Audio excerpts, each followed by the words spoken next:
ये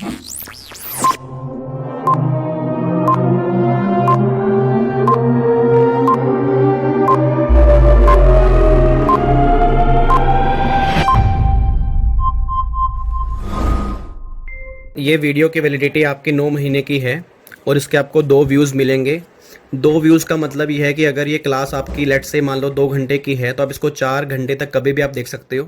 अब अगर चाहे वो आप 5 मिनट की क्लास को आप 4 घंटे देखो, चाहे 10 मिनट की क्लास को 4 घंटे देखो, मतलब क्लास ही आपकी 4 घंटे तक चलेगी। और अगर आप इसको स्पीड फास्ट करके देखोगे तो आपका वो टाइमिंग नॉर्मल ही काउंट होगा। नॉर्मल मीन्स का मतलब क्या कि लेट से आपने 2 घंटे की क्लास स्पीड फास्ट करके आपने 1 घंटे में ख़त्म कर दी तो आपका 1 घंटा ही काउंट होगा, 2 घंटे काउंट नहीं होंगे। तो ये 2 व्यूज़ आपका मतलब ये 2 बार नहीं है कि ओपन या बंद करके व्यूज़ खत्म हो जाएंगे। ये आवर्स के बेस पे होता है। इट मीन्स 2 घंटे क्लास आपको 4 घंटे देखनी है और 9 महीने तक ये वैलिड रहेगी आपके। Thank you.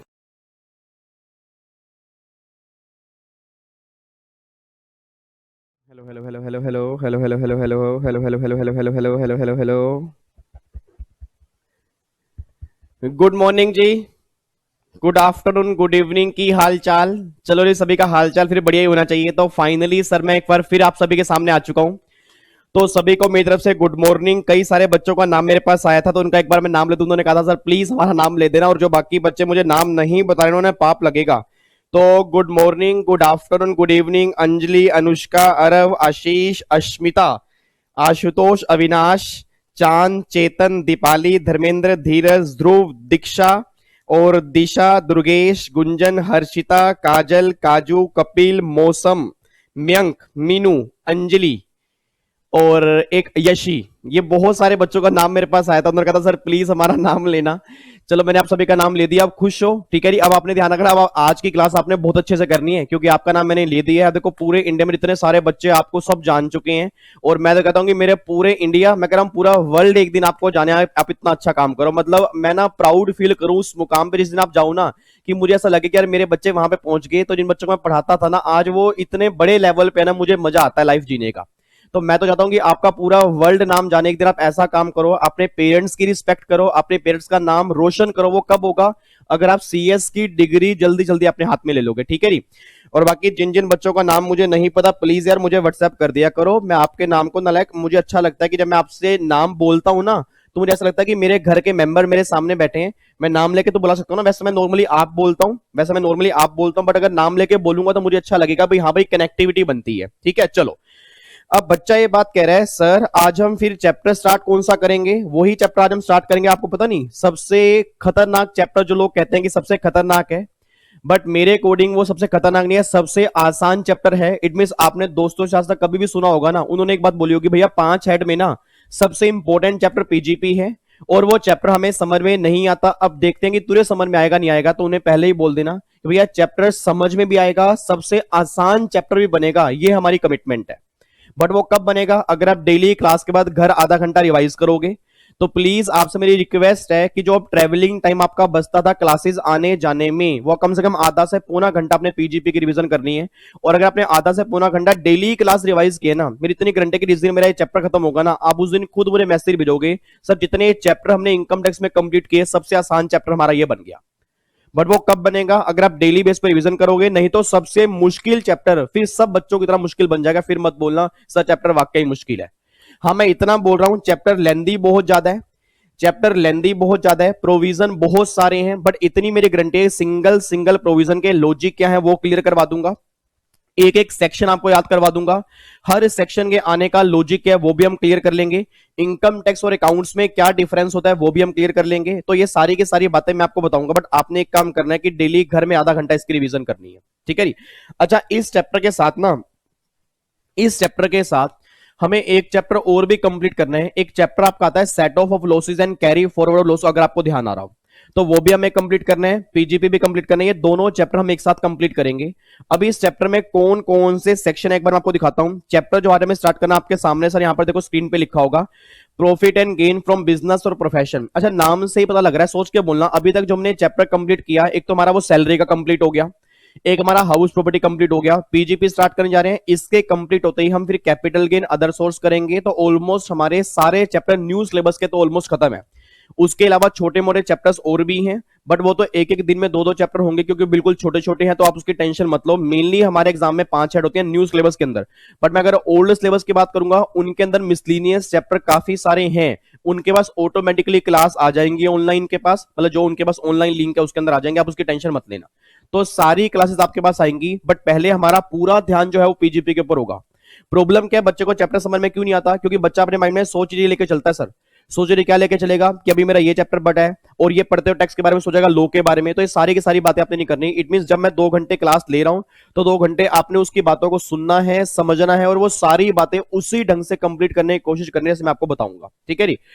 तो चैप्टर में स्टार्ट करें profit and gain from business और प्रोफेशन। देखो नाम से ही पता लग रहा है कि इस चैप्टर में कौन सी इनकम टैक्सेबल होगी, कि अगर आपके फादर बिजनेसमैन है, अगर आपके फादर बिजनेसमैन है, या अगर आपके फादर प्रोफेशनल है, फॉर एग्जांपल सीए है, सीएस है, एडवोकेट है, डॉक्टर है, इंजीनियर है, उस केस में इनकम टैक्सेबल कैसे होगी, वो सारी की सारी बातें यहां पर है। और फिर अगला चैप्टर एक और आएगा कि अगर आपके इनकम टैक्स में 5 हेड हैं, उन हेड में कहीं भी अगर आपको लॉस होगा, उस लॉस का ट्रीटमेंट क्या करोगे, वो सारी बातें आपके यहां पर आएंगी। अब जो बच्चे मेरा लाइव सेशन अटेंड करते हैं उनको मे भी पता हो, कल या परसों के लाइव सेशन के अंदर मैंने सेट ऑफ का चैप्टर रिवाइज करवाया था। अब मुझे पता है कई बच्चे भी करते ही नहीं, क्योंकि उनको लग रहा है कि चैप्टर तो हमारा हुआ ही नहीं, मैं रिवाइज क्यों करूं। और मैंने उस टाइम भी कहा था प्लीज रिवाइज कर लो, आधा घंटा में आपका टाइम वेस्ट नहीं होगा, टाइम इन्वेस्ट होगा, बट करना लायक बच्चे उसको सुनते ही नहीं है। अब मैं कितनी मर्जी बार बोलूं, बताऊं मैं क्या बोलूं सर। इसके अलावा तो फिर मैं हाथ ही जोड़ सकता हूं। अब अगर हाथ जुड़वाना चाहते हो तो वही अब देख लो आप कैसे करोगे फिर आप।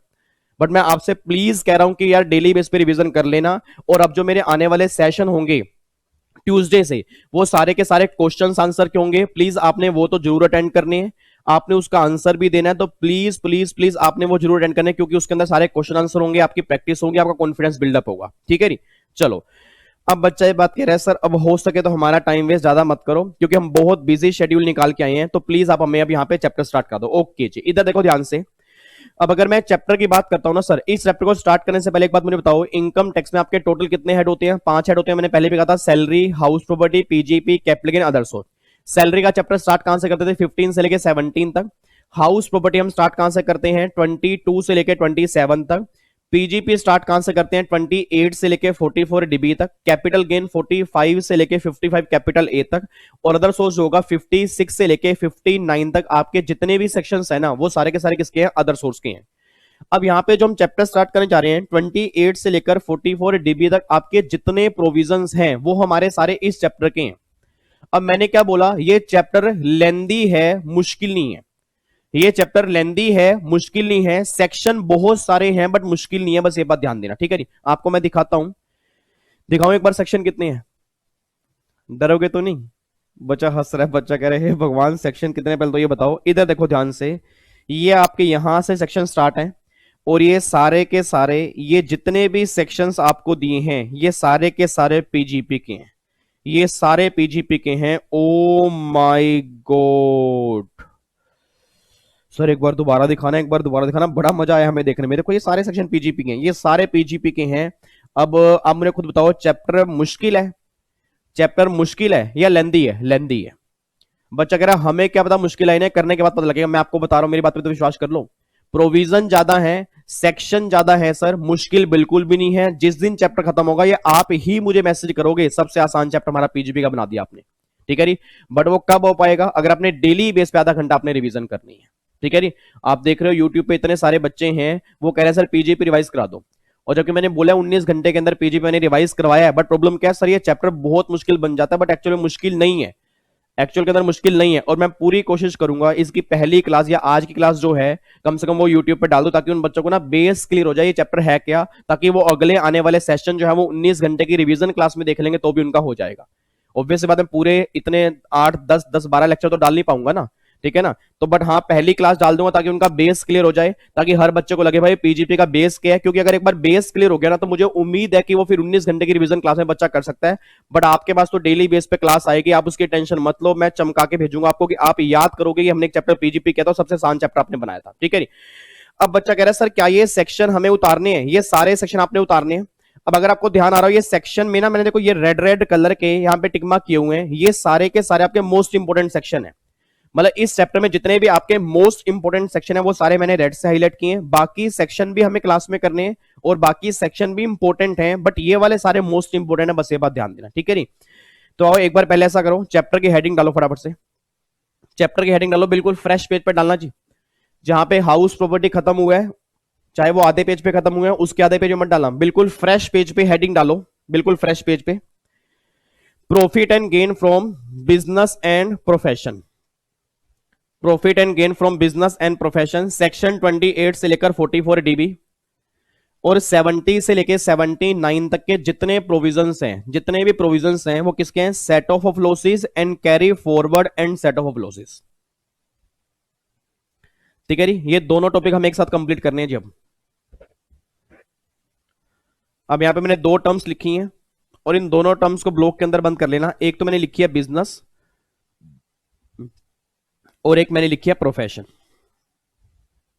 इट मींस अगर पैसा बिजनेस से आएगा तो भी वो यहां टैक्सेबल होगा, अगर पैसा प्रोफेशन से आएगा तो भी वो यहां टैक्सेबल होगा। ये दोनों प्रोविजन जो होंगे आपके इस चैप्टर के अंदर आएंगे। ठीक है जी, अब लिखना स्टार्ट करो, हेडिंग डालो sections oblique topics to be covered under section PGBP, मतलब कौन कौन से सेक्शन हमें इस चैप्टर में कवर करने हैं और कौन कौन से टॉपिक हमें इस चैप्टर के अंदर कवर करने हैं, उसको लिखना स्टार्ट करो। और ये साथ के साथ ही ना, साथ के साथ ही ये जो रेड वाले हैं इसको टिक मक करते चलना, बाद में मत करना, फिर बाद में टाइम लग जाएगा। साथ के साथ करते चलो कि ये सेक्शन मोस्ट इंपोर्टेंट है, बाकी जो है वो भी इंपोर्टेंट है, वो हमें करने सारे ही हैं, बट ये रेड वाले मोस्ट इंपोर्टेंट है, जहां पर हर बार एग्जाम में क्वेश्चन बनता ही बनता है।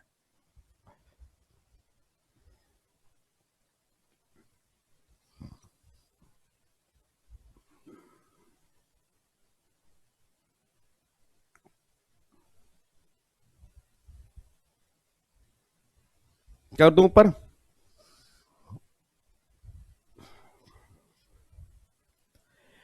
सेक्शन नंबर 28, 29, 30, 31 और ये EXP का मतलब है एक्सप्लेनेशन, EXP का मतलब है एक्सप्लेनेशन, एक्सप्लेनेशन टू सेक्शन 32(1) और एक्सप्लेनेशन टू सेक्शन 32(1), इन दोनों के अंदर फर्क पता क्या है, ये एक्सप्लेनेशन 1 है और ये एक्सप्लेनेशन 2 है, इन दोनों के अंदर ये फर्क है। तो एक्सप्लेनेशन 1 टू सेक्शन 32(1) और एक्सप्लेनेशन 2 टू सेक्शन 32(1। पहले ना एक साथ सारे ऐसे लिख लेना, पहले सारे एक साथ ऐसे लिख लेना, एक साथ ऐसे लिख लेना, क्योंकि प्रॉब्लम क्या, फिर ऊपर करूंगा फिर दोबारा नीचे करूंगा दिक्कत होगी। तो पहले 3 लाइनें बना लो, 3 लाइनें बना लो और इसको ऐसे लिख के चलो जैसे मैंने यहां पे लिखा हुआ है, ताकि फिर मैं एक ही बार स्क्रीन ऊपर कर दूं। ठीक है ना, और मैं कोशिश करूंगा यहां पे सारी नोटिंग मैं साथ में करा के चलूं सर। ठीक है, कोशिश करूंगा कि साथ साथ नोटिंग करें, क्योंकि ये चैप्टर ऐसा नहीं है कि मैं आपको पोज करवा के लिखवाऊं, बड़ा थोड़ा बहुत मैं आपको थोड़ा पोज करके लिखना पड़ेगा, बाकी ऑलमोस्ट सारी नोटिंग हम साथ के साथ ही करेंगे।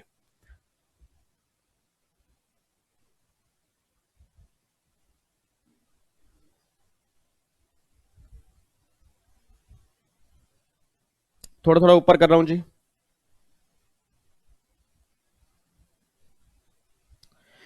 सर ये चैप्टर एग्जाम में कितने नंबर का आता है, कुछ नहीं कह सकते यार, अगर बनाने पे है तो 100 नंबर का क्वेश्चन पूरा पीजीपी के अंदर से बन जाएगा, इतने सारे सेक्शन है, हर सेक्शन में से कई कई क्वेश्चन बनते हैं। और अगर वैसे नॉर्मल बात करता हूं तो ओल्ड सिलेबस के अंदर तो अभी इतना नहीं आ रहा, ओल्ड सिलेबस के अंदर 4 या 5 नंबर का तो आ ही जाता है, बट न्यू सिलेबस के अंदर चांसेस मुझे पूरे पूरे कि क्वेश्चन यहां से बनेंगे, बट हाँ ये नहीं कह सकते कि 10 नंबर का आएगा ही आएगा या 20 का आएगा ही आएगा, ऐसा कुछ नहीं है। बट हाँ चैप्टर इंपॉर्टेंट है, जिस अटेम्प्ट के अंदर अगर एग्जामिनर को लगा कि मुझे बनाना है तो काफी सारे क्वेश्चन वो फ्रेम कर सकता है, उसके पास इतने सारे ऑप्शन है इसके अंदर।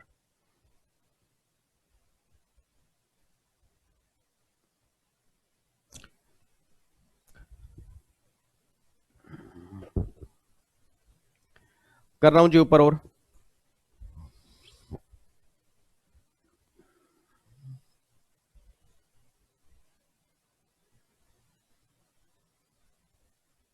ये लो जी, और मैं सेकंड स्क्रीन पे आ रहा हूं। ठीक है, अगर कोई फर्स्ट स्क्रीन पे सेक्शन रह गया होगा तो प्लीज पॉज करके एक बार वो लिख लेना यार। सेकंड स्क्रीन पे आ रहा हूं जी, ये लो यहां से लिखो। सर हमारा तो सेक्शन को देख देख के दिल घबरा रहा है, कुछ भी नहीं है नालायक, आप टेंशन मत लो यार।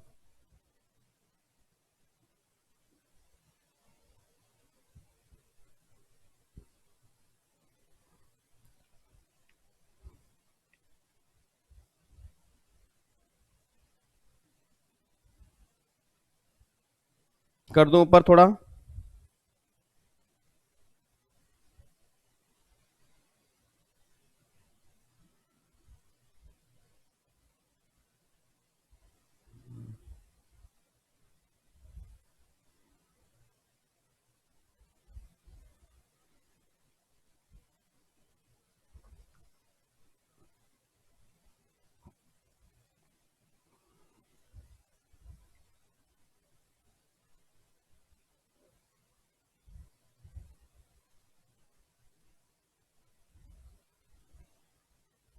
लो जी,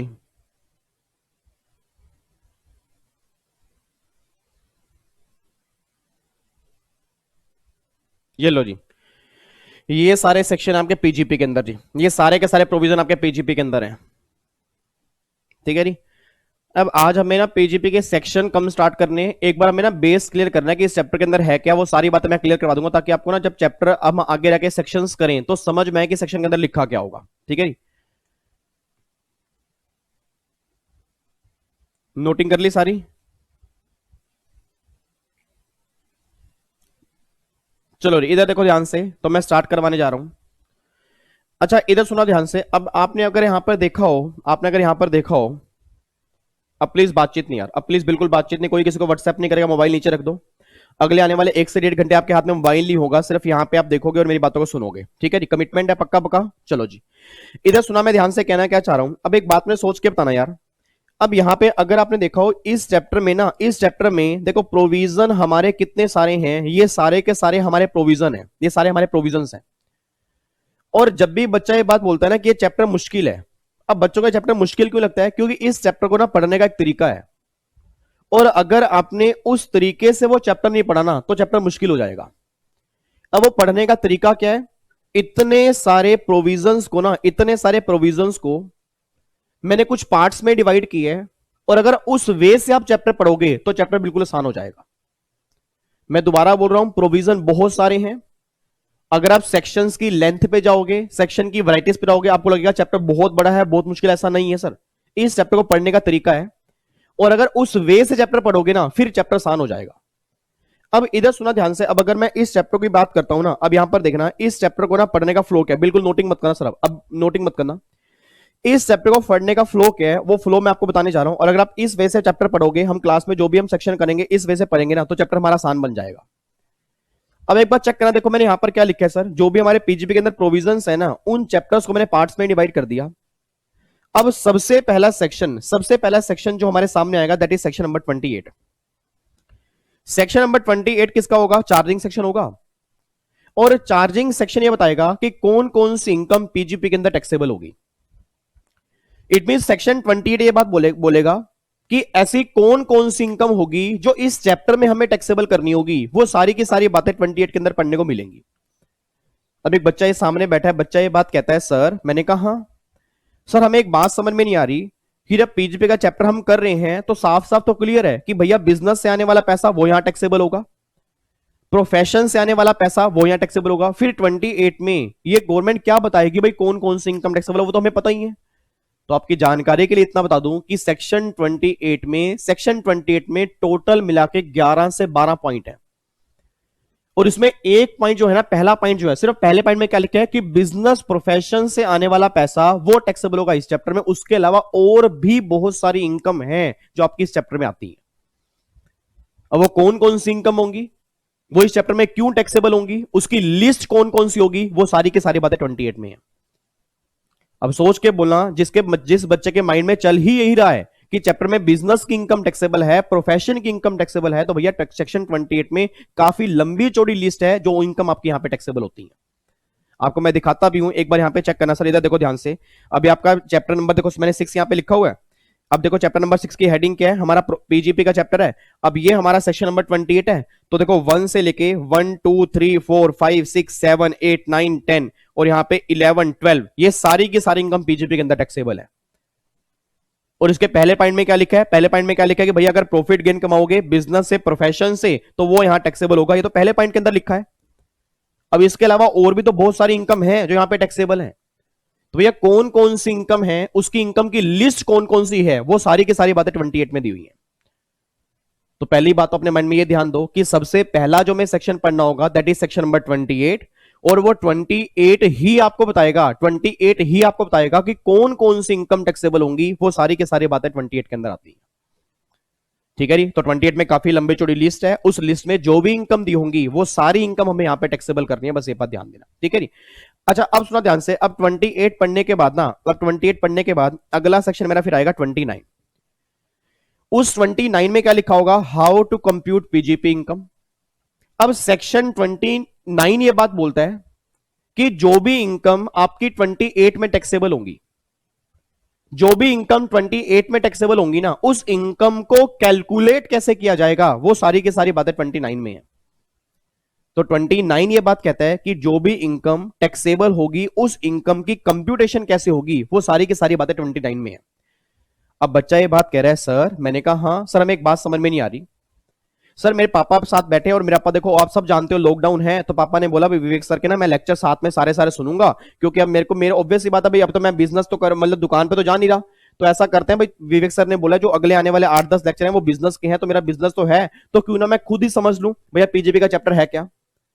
तो पापा ये बात कह रहे हैं कि जो विवेक सर सेक्शन 29 के अंदर बोल रहे हैं कि भैया जो भी इनकम 28 में टैक्सेबल है वो 29 बताएगा भाई कैसे कैलकुलेट करनी है, तो ना ये बात मुझे समझ में नहीं आ रही। तो मैंने अंकल को बोला, मैंने कहा अंकल जी इसका मतलब ना ये निकल के आ रहा है, एक बात मैंने सोच के बताओ। चलो मैं आपका एग्जांपल लेता अंकल जी, अब आपके ना बच्चे मतलब आपके जो बच्चे हैं वो मेरे से पढ़ रहे हैं, वो सब जानते हैं कि मेरी लक्ष्मी नगर में एक चाय की दुकान है जो अभी बंद पड़ी है लॉकडाउन की वजह से। अब अंकल जो मेरी लक्ष्मी नगर में चाय की दुकान है, और उस चाय की दुकान में ना मैं 10 रुपए की, फॉर एग्जाम्पल मान लो 10 रुपए की एक चाय बेचता हूं। अब अगर गवर्नमेंट ने मान लो गवर्नमेंट ने बोला बिजनेस से आने वाला पैसा और प्रोफेशन से आने वाला पैसा 28 ने बोला भाई इस चैप्टर में टैक्सेबल है, तो ये मेरा बिजनेस है, चाय की दुकान मेरा बिजनेस है।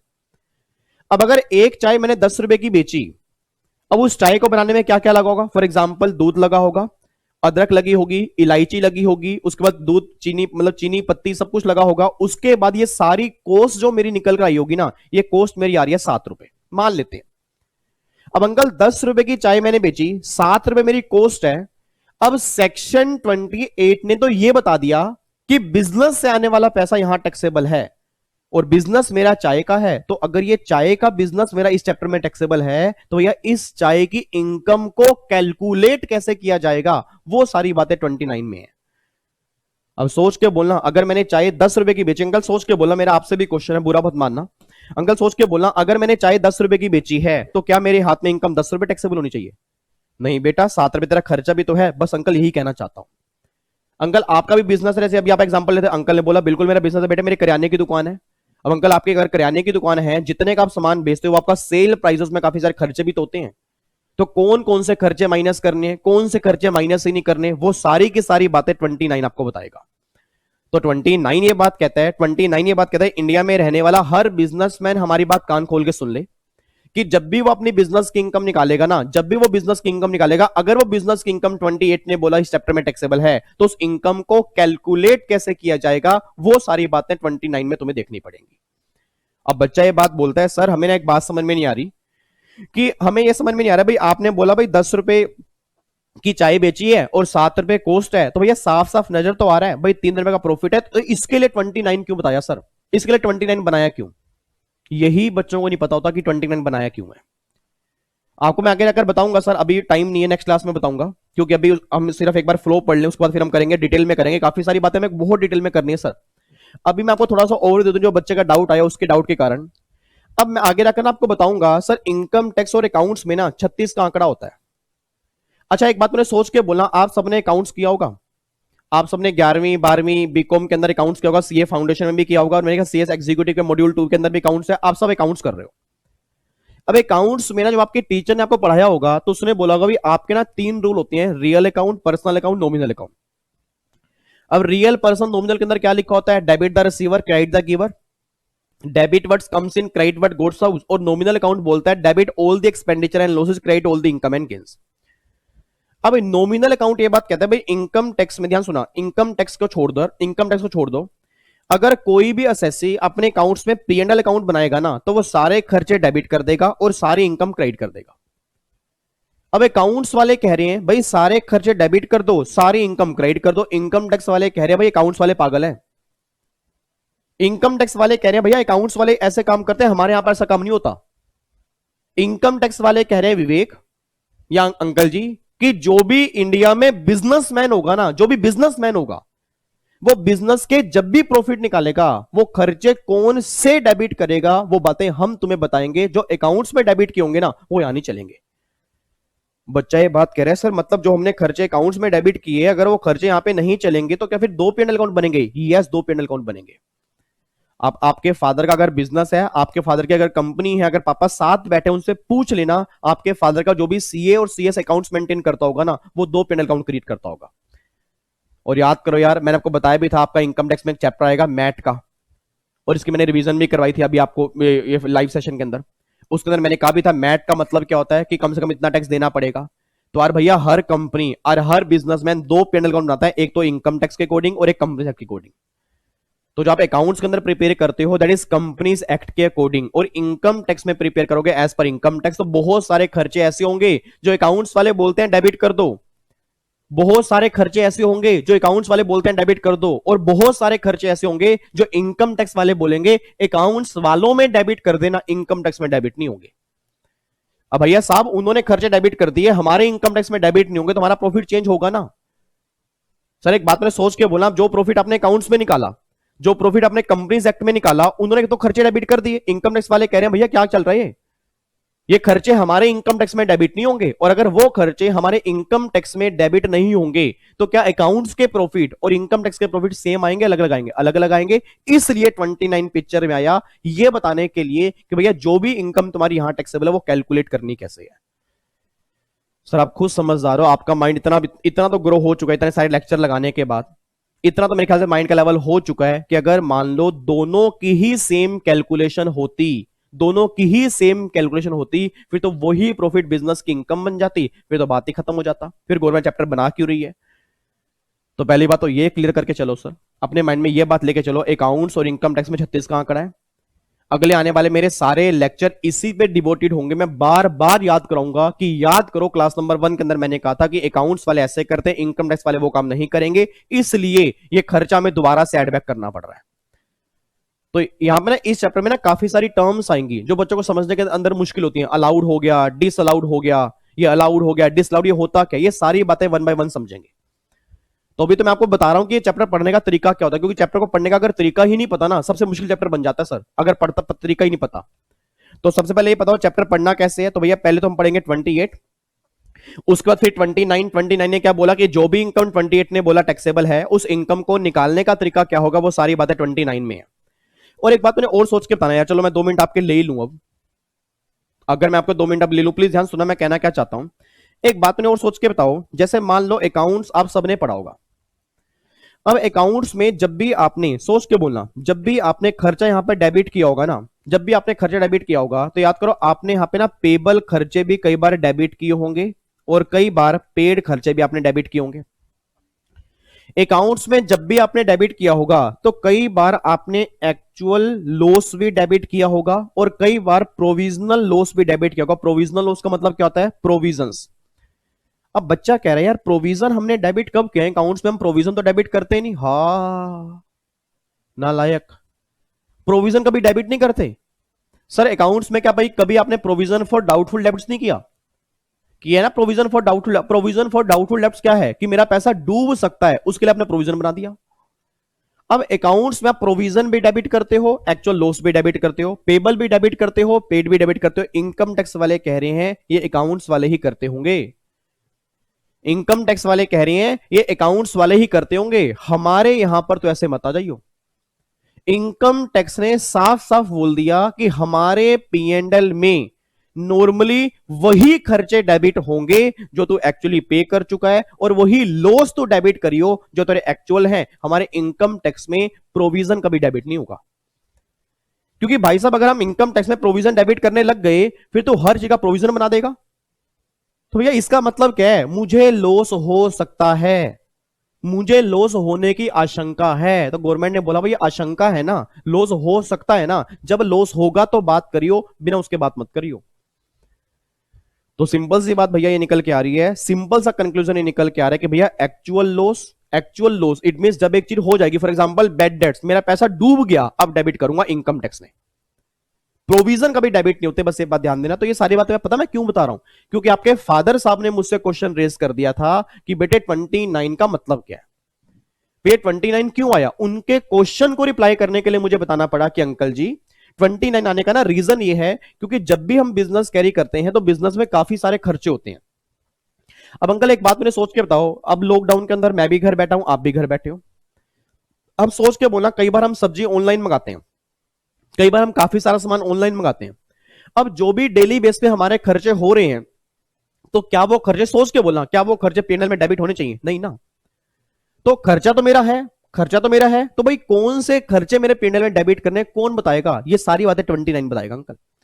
तो 29 में ये लिखा हुआ है, 29 में लिखा हुआ है कि भैया कौन कौन से खर्चे डेबिट करने हैं, कौन कौन से खर्चे डेबिट नहीं करने हैं, कौन कौन सी इनकम तो यहां क्रेडिट करेगा, कौन कौन सी इनकम क्रेडिट नहीं करेगा, उन सबको निकाल के फिर तेरी इनकम कैसे कैलकुलेट होगी, वो सारी बातें 29 है। तो 29 इज नटशेल 28 को फॉलो करेगा। 28 को फॉलो कैसे करेगा? 28 ने बोला ये इनकम टैक्सेबल है, तो जो भी इनकम टैक्सेबल है उसकी कैलकुलेशन कैसे होगी वो 29 आपको बताएगा। आई होप आपको समझ में आता होगा। उसके बाद चेक करो फिर सेक्शन नंबर 30 से लेके 38, ये पूरा एक ब्लॉक है, ये पूरा ब्लॉक है जी, 30 से लेके 38 एक पूरा ब्लॉक है। अब सेक्शन 30 से लेके 38 ये बात कहते हैं एक्सपेंडिचर अलाउड, एक्सपेंडिचर अलाउड, कि ऐसे कौन कौन से खर्चे हैं, ऐसे कौन कौन से खर्चे हैं जो इनकम टैक्स में अलाउड होंगे। देखो मैंने क्या लिखा है, उस इनकम को निकालते हुए कौन कौन से एक्सपेंडिचर डेबिट किए जाएंगे, ये सारी की सारी बातें 30 से लेके 38 में। सर एक बात मैंने सोच के बताना, एक बात मैंने सोच के बोलना। अब मैंने क्या बोला, अकाउंट्स वाले बोलते हैं भाई सारे खर्चे डेबिट कर दो, अकाउंट्स वाले बोलते हैं सारे खर्चे डेबिट कर दो। इनकम टैक्स वाले कहते हैं कि अगर ये खर्चा, बहुत ध्यान सुना सर, इनकम टैक्स वाले कहते हैं कि अगर ये खर्चा इनकम टैक्स में 30 to 38 में कवर हो गया तब तो ये डेबिट होगा, नहीं तो डेबिट नहीं होगा। इनकम टैक्स वाले कहते हैं कि अगर ये खर्चा हमारे इनकम टैक्स के चैप्टर पीजीबीपी के अंदर 30 से 38 में अगर लिखा होगा तो डेबिट करेंगे, नहीं तो डेबिट नहीं करेंगे।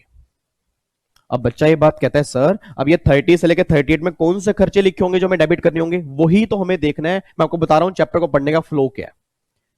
भाई 28 ने बोला ये इनकम टैक्सेबल है, 29 ने बोला इस इनकम को निकालने के लिए कंप्यूटेशन कैसे होगी, और 30 से 38 ने बोला कि वो इनकम जो 28 कह रहा है वो इनकम जो टैक्सेबल है उस इनकम को निकालते हुए हम कौन कौन से खर्चे माइनस करेंगे, वो सारी बातें 30 से लेकर 38 के अंदर आती है। तो भैया अगर मेरे खर्चे इस कैटेगरी में कवर होंगे तो मुझे डेबिट करने होंगे, और अगर वो खर्चे 30 से लेकर 38 में कवर नहीं होंगे तो भैया मुझे डेबिट नहीं करने होंगे। अब एक बच्चे के पापा सामने बैठे हैं, बच्चे के पापा ना फॉर एग्जांपल मान लो सीएस है या सी हैं, कह रहे विवेक और की हाल चाल, मैं कहा अंकल जी वधिया, और तुसी सुनाओ, कहते वधिया मैं भी यार, मैंने तेरा लेक्चर सुन रहा सी, मतलब मैं आपका लेक्चर सुन रहा था, तो मैं पंजाबी नहीं बोलूंगा, मतलब कई बच्चे कहेंगे पता नहीं क्या स्टार्ट हो गया, तो मैं तेरे लेक्चर सुन रहा था, तूने अभी अभी बोला कि भैया 30 से लेकर 38 आपको बताएंगे भाई कौन कौन से खर्चे डेबिट होंगे। तो एक बात मुझे बता भाई, जो तूने अभी अभी बताया, क्योंकि बात नॉर्मली मुझे पता तो है, क्योंकि ऑब्वियस बात है मैं भी सीए हूं, बट मैं एक कंपनी में जॉब करता हूं, तो मेरा प्रैक्टिस से इंटरेस्ट नहीं है, मतलब मेरा पीजीपी काफी टाइम हमने जब सीए बने थे, सीएस बने तब हमने पढ़ा था, तो थोड़ा सा मुझे आइडिया दे, इस चक्कर में बच्चों को भी समझ में आ जाएगा। मैं कह रही बिल्कुल अंकल जी। तो कह रहे यार एक बात मुझे बता भाई, जो तूने बोला भाई ये 30 से लेकर 38 में लिखे होंगे भाई ये खर्चे डेबिट करने हैं, तो क्या ये जो हम इनकम टैक्स का पीएनएल अकाउंट बनाते हैं तो क्या ये हम साल के स्टार्टिंग के अंदर बनाते हैं, साल के एंड में? मैं कहा अंकल साल के एंड में। मैं कहा अंकल आपके ना जब इनकम टैक्स की रिटर्न जाती है ना, जब इनकम टैक्स की रिटर्न जाती है और रिटर्न में आप टैक्स पे करते हो, तो उससे पहले ही ये पीएनएल अकाउंट फ्रेम होता है इनकम टैक्स वाला। तो कहते हैं फिर ये किसको देख के बनाते हैं भाई? किसी ना किसी देख को तो बनाएंगे ना, ऐसा थोड़ा होगा भाई सारे पूरे साल के हम खर्चे देखेंगे, एक एक बिल चेक करेंगे फिर डेबिट करेंगे। मैं कहा नहीं नहीं अंकल ऐसा नहीं होता। मैं कहा अंकल होता क्या है, हर बिजनेसमैन अपना पीएनएल अकाउंट तो बनाता ही बनाता है, वो बनाता है कंपनीज एक्ट वाला, वो बनाता है कंपनीज एक्ट वाला। और ये बात अंकल आपके बच्चे को भी पता होगी, क्योंकि जब इन्होंने अकाउंट्स किया होगा ना, तो अकाउंट्स में इन्होंने पीएनएल बहुत सारे बनाए और ये बच्चा परफेक्ट बन चुका है। अब मेरा उन सब बच्चों से भी क्वेश्चन है, सोच के बोला जितने आज तक आपने अकाउंट्स में, ये अकाउंट्स के मास्टर जी ने आपको बताया होगा सर, ये आपको मास्टर जी ने बताया होगा, जितने आपने आज तक अकाउंट्स में, जितने भी आज तक आपने अकाउंट्स में पीएनएल अकाउंट बनाए हैं वो कौन से बनाए हैं? As per companies act. Sir याद करो उन्होंने क्लास में बताया होगा कि ये पीएनएल अकाउंट इस शेड्यूल के अकॉर्डिंग बना रहे हैं, कंपनीज एक्ट का वो शेड्यूल है, और अकाउंटिंग स्टैंडर्ड्स ये बात बोलते हैं, इसलिए हम ये सारी बातें कर रहे हैं। मुझे उम्मीद है कि आपने ये बातें पढ़ी होंगी, क्योंकि थोड़ा बहुत मैंने अकाउंट्स पढ़ा है, क्योंकि मैं भी थोड़ा बहुत सीए बन चुका हूं, थोड़ा बहुत नहीं मतलब पूरा ही बन चुका हूं, बट मुझे याद है कि अकाउंट्स पढ़े, अकाउंट्स में सारी बातें ऐसे आती हैं। अब सोच के बोला, अकाउंट्स वाले ने बोला भाई खर्चे ऐसे डेबिट होंगे, वो डेबिट होंगे एज पर कंपनीज एक्ट। तो मैंने कहा अंकल जी अब हर बिजनेसमैन पीएनएल अकाउंट फ्रेम करेगा एज पर कंपनीज एक्ट। अब गवर्नमेंट कहती है विवेक इधर आ जा, इधर आ, कि जो इस बिजनेसमैन ने पीएनएल अकाउंट बनाया ना, ये पीएनएल अकाउंट को तू कंपेयर कर अपने इनकम टैक्स एक्ट से। मगर ठीक है, मैंने कहा कंपेयर कैसे करूं? उसने कहा एक बात मुझे बता कि इस पीएनएल अकाउंट में इसने खर्चे डेबिट किए होंगे, मैं कहा हाँ जी। इसने इनकम क्रेडिट की होंगी, मैं कहा हाँ जी। कहते उसने फिर यहां पे लिख दिया होगा नेट प्रॉफिट, और ये नेट प्रॉफिट उसने निकाल दिया होगा, और ये नेट प्रॉफिट वो किसको शो करेगा, शेयर होल्डर को। मैं कहा बिल्कुल सही बात बोली गवर्नमेंट आपने, ये ऐसा ही करते हैं। तो कहते बस अब तू मेरी बात सुन ले कि जब भी तुझे अपने बिजनेस की प्रॉफिट निकालनी है, जब भी तुझे अपने प्रोफेशन के प्रॉफिट निकालने हैं ना, तो उस प्रॉफिट को निकालने के लिए तू अपने पीएनएल को, मतलब अपने खर्चों को तू कंपेयर कर लियो अकाउंट्स वालों के साथ। मैंने कहा वो कैसे करूं, उसने कहा एक बात मुझे बता कि तेरे इनकम टैक्स में सेक्शन 30 से लेके 38 ने तुझे बताया ना कि ये खर्चे तुझे डेबिट करने हैं इनकम टैक्स के प्रॉफिट निकालने के लिए। मैं कहा हाँ कि 30 से लेके 38 मुझे बता रहा है कि प्रॉफिट निकालने के लिए कौन कौन से खर्चे डेबिट करने होंगे। कहते बस अब ठीक है, अब रुक जा। कहते एक बात मुझे बता, पीएनएल अकाउंट बनाया होगा अकाउंट्स वालों ने, मैं कहा हाँ। कहते उसमें खर्चे डेबिट किए होंगे, मैं कहा हाँ। कहते बस अब मेरी बात सुन ले कि जो उन्होंने खर्चे डेबिट किए, जो उन्होंने खर्चे डेबिट किए, अगर वही खर्चे तेरे इनकम टैक्स में डेबिट होने हैं।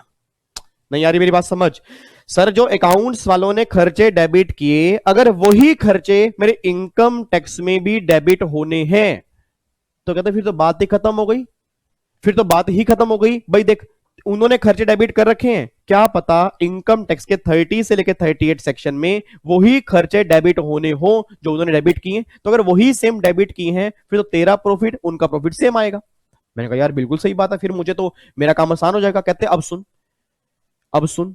कहते कई बार ऐसा होगा, कई बार ऐसा होगा कि उन्होंने खर्चा डेबिट किया होगा, उन्होंने खर्चा डेबिट किया होगा, और वो खर्चा इनकम टैक्स में लिखा हुआ है वो डेबिट नहीं होना चाहिए। अब अगर एक खर्चा उन्होंने डेबिट किया हुआ है और वो खर्चा इनकम टैक्स में डेबिट नहीं होना चाहिए, तो उन्होंने गलत डेबिट किया हुआ है। तो अगर उन्होंने गलत डेबिट किया हुआ है तो भैया उस खर्चे को ना तू एड बैक करके दिखाएगा, मतलब उससे प्रॉफिट इंक्रीज करके दिखाएगा, क्योंकि अकाउंट्स वालों ने वो खर्चा डेबिट कर दिया, इनकम टैक्स में वो खर्चा डेबिट नहीं होना चाहिए, तो उससे तेरे प्रॉफिट बढ़ जाएंगे। बच्चा कह रहा है सर हमें तो आपकी ना एक बात भी समझ में नहीं आ रही, आप कहना क्या चाह रहे हो। नहीं आ रही, कसम से नहीं आ रही, झूठ मत बोलना, पाप लगेगा फिर। कुछ तो समझ में आ रहा होगा ना मैं कहना क्या चाह रहा हूं। नालायक मैं ये कहना चाह रहा हूं, मैंने अभी कुछ स्टार्ट ही नहीं किया। ये तो पहले तो अपने माइंड से मुश्किल बाहर निकालो, पता नहीं कहां से मुश्किल घुसा दिया किसी ने आपके। अभी तो बिल्कुल मैं सिंपल वे में लेके चल रहा हूं ताकि मेरी फैमिली के बच्चे को, सिंगल सिंगल बच्चे को पता लगे एक्चुअल में पीजीपी की रियल एसेंस क्या है। सर मैंने सिंपल से एक बात बोली है, आप पहले तो अकाउंट्स को बाहर निकालो। अकाउंट्स की बातें मैं बीच में डाल रहा हूं, मुझे लग रहा है तभी कंफ्यूजन आ रही है, बट कंफ्यूजन मैं लेके आने चाहता ही नहीं हूं, और मैं कहीं भी कंफ्यूजन लाने की कोशिश कर भी नहीं रहा। मैं तो एग्जांपल के तौर पर पापा और अपने बीच की कन्वर्सेशन से आपको आसान बनाने की कोशिश कर रहा हूं। बच्चा कहता है नहीं सर हमें समझ में सब कुछ आ रहा है, बट हमें यह लग रहा है कि कहीं आगे जाके मुश्किल ना हो। मुश्किल नहीं होगी, इससे आसान बनेगा। सबसे मुश्किल क्लास क्लास नंबर 1 है, ये ध्यान रखना। सबसे मुश्किल क्लास पीजीपी की क्लास नंबर 1 है, और अगर ये आसान लग गई ना तो अगले आने वाली इससे भी आसान है। आप टेंशन छोड़ दो उसकी।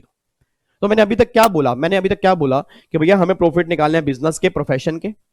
अब अगर हमें बिजनेस प्रोफेशन के प्रॉफिट निकालने हैं तो भैया हमें इस फ्लो के अंदर चैप्टर पढ़ना पड़ेगा। सेक्शन 28 आपको बताएगा भाई कौन कौन सी इनकम इस चैप्टर में टैक्सेबल होंगी। 29 ये बात बोलता है जो भी इनकम 28 ने बोला टैक्सेबल है, उस इनकम को कंप्यूट कैसे करेंगे वो 29 आपको बता देगा। 30 to 38 ये बात कहना चाह रहा है कि जब वो इनकम निकालोगे तो उस इनकम को निकालते हुए कौन कौन से खर्चे माइनस करोगे, वो सारी बातें यहां पर। अब ऐसा हो सकता है, देखो मैं क्या कहना चाह रहा हूं, ऐसा हो सकता है कि जो अकाउंट्स में हमने पीएनएल अकाउंट बनाया, अकाउंट्स में हमने पीएनएल अकाउंट बनाया, उसमें जो खर्चे डेबिट किए, क्या पता वो खर्चे वो ना हो जो यहां पे डेबिट लिखे हो। तो अगर उन्होंने वही डेबिट किए और हमें भी वही डेबिट करने हैं तो फिर तो कोई दिक्कत ही नहीं है। बट अगर उन्होंने वो डेबिट किए और हमें वो डेबिट नहीं करने, ये तो क्लियर है ना, फिर हमें एडजस्टमेंट करनी पड़ेगी। सर ये तो क्लियर है ना कि अगर अकाउंट्स वालों ने इनकम टैक्स के अकॉर्डिंग काम नहीं किया होगा तो हमें प्रॉफिट निकालने एज पर इनकम टैक्स, तो हमें कुछ एडजस्टमेंट करनी होगी। ये बात तो क्लियर है, तो बस ये बात ध्यान दो। तो ये बात मैं समझाना चाह रहा हूं कि भैया 30 से 38 में लिखा हुआ है कौन कौन से खर्चे डेबिट करने हैं, वो सारी बातें यहां पर है। उसके बाद फिर सेक्शन 39, ये नोट रेलिवेंट है, ये हमारे किसी काम का, इसको एक बार छोड़ दो। उसके बाद फिर एक सेक्शन 40 आएगा। सेक्शन 40 बोलेगा एक्सपेंडिचर डिसअलाउड। डिसअलाउड का मतलब होता है कौन कौन से खर्चे, कौन कौन से एक्सपेंडिचर डेबिट नहीं किए होंगे, मतलब कौन कौन से खर्चे इनकम टैक्स में डेबिट नहीं होंगे जी। अब इनकम टैक्स में डेबिट ना होने का मतलब क्या है कि भैया जब तुम इनकम टैक्स में किसी पर्सन के बिजनेस का प्रॉफिट निकालोगे ना तो एक खर्चे डेबिट नहीं होंगे। सर एक खर्चे डेबिट नहीं होंगे तो क्या होगा, उससे तुम्हारा प्रॉफिट बढ़ जाएगा। भैया तुमने अकाउंट्स में क्या पता डेबिट किए हो। अब अगर तुमने अकाउंट्स में प्रोविजन फॉर डाउटफुल डेब्ट्स है, अब प्रोविजन फॉर डाउटफुल डेब्ट तुमने डेबिट कर दिया, इनकम टैक्स वाले कहते हैं हमारे इनकम टैक्स में डेबिट होता ही नहीं है। तो भैया तुमने अकाउंट्स में डेबिट किया, तुमने अकाउंट्स में डेबिट करके उसके प्रॉफिट कम कर दिए, इनकम टैक्स में डेबिट नहीं होना चाहिए तो प्रॉफिट बढ़ेंगे ना। अच्छा भाई अब मेरे को समझ में आ गया सर क्या कहना चाह रहे हैं। तू समझ पा रहा है सर की भावनाओं को? कह रहा है यार मैं समझने की कोशिश तो कर रहा हूं बट समझ में नहीं आ रहा। कह रहा है भाई विवेक सर ये कहना चाह रहे हैं कि इनकम टैक्स में जब भी हमें बिजनेस के प्रॉफिट निकालने होंगे ना तो हमें पता क्या करना पड़ेगा, अकाउंट से कंपेयर करना पड़ेगा। क्योंकि अकाउंट्स में हम फॉलो करते हैं कंपनीज एक्ट, इनकम टैक्स में इनकम टैक्स एक्ट है, तो दोनों में ना कई बार फर्क होता है। उस फर्क को एडजस्ट करने के बाद जो हमारे प्रॉफिट आएंगे वो प्रॉफिट हमारे इनकम टैक्स में आएंगे। सर ये बात कहना चाह रहे हैं।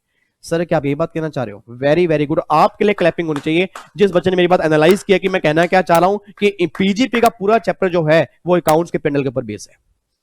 इट मींस आपने वहां पर क्या किया, हमारे यहां पर वो होता है नहीं होता, अगर हमारे यहां पर भी सेम होता है तो सेम प्रॉफिट, नहीं तो मेरे लाल मेरे काले मेरे पीले उन प्रॉफिट को बिजनेस के प्रॉफिट पे लाने के लिए मुझे कुछ एडजस्टमेंट करनी पड़ेंगी। वो एडजस्टमेंट कैसे करनी पड़ेंगी वो सारी बातें मुझे देखनी है। बट मैं कह रहा हूं कि कौन से खर्चे डेबिट नहीं होंगे उनकी लिस्ट जो है वो सेक्शन 40 आपको बताएगा।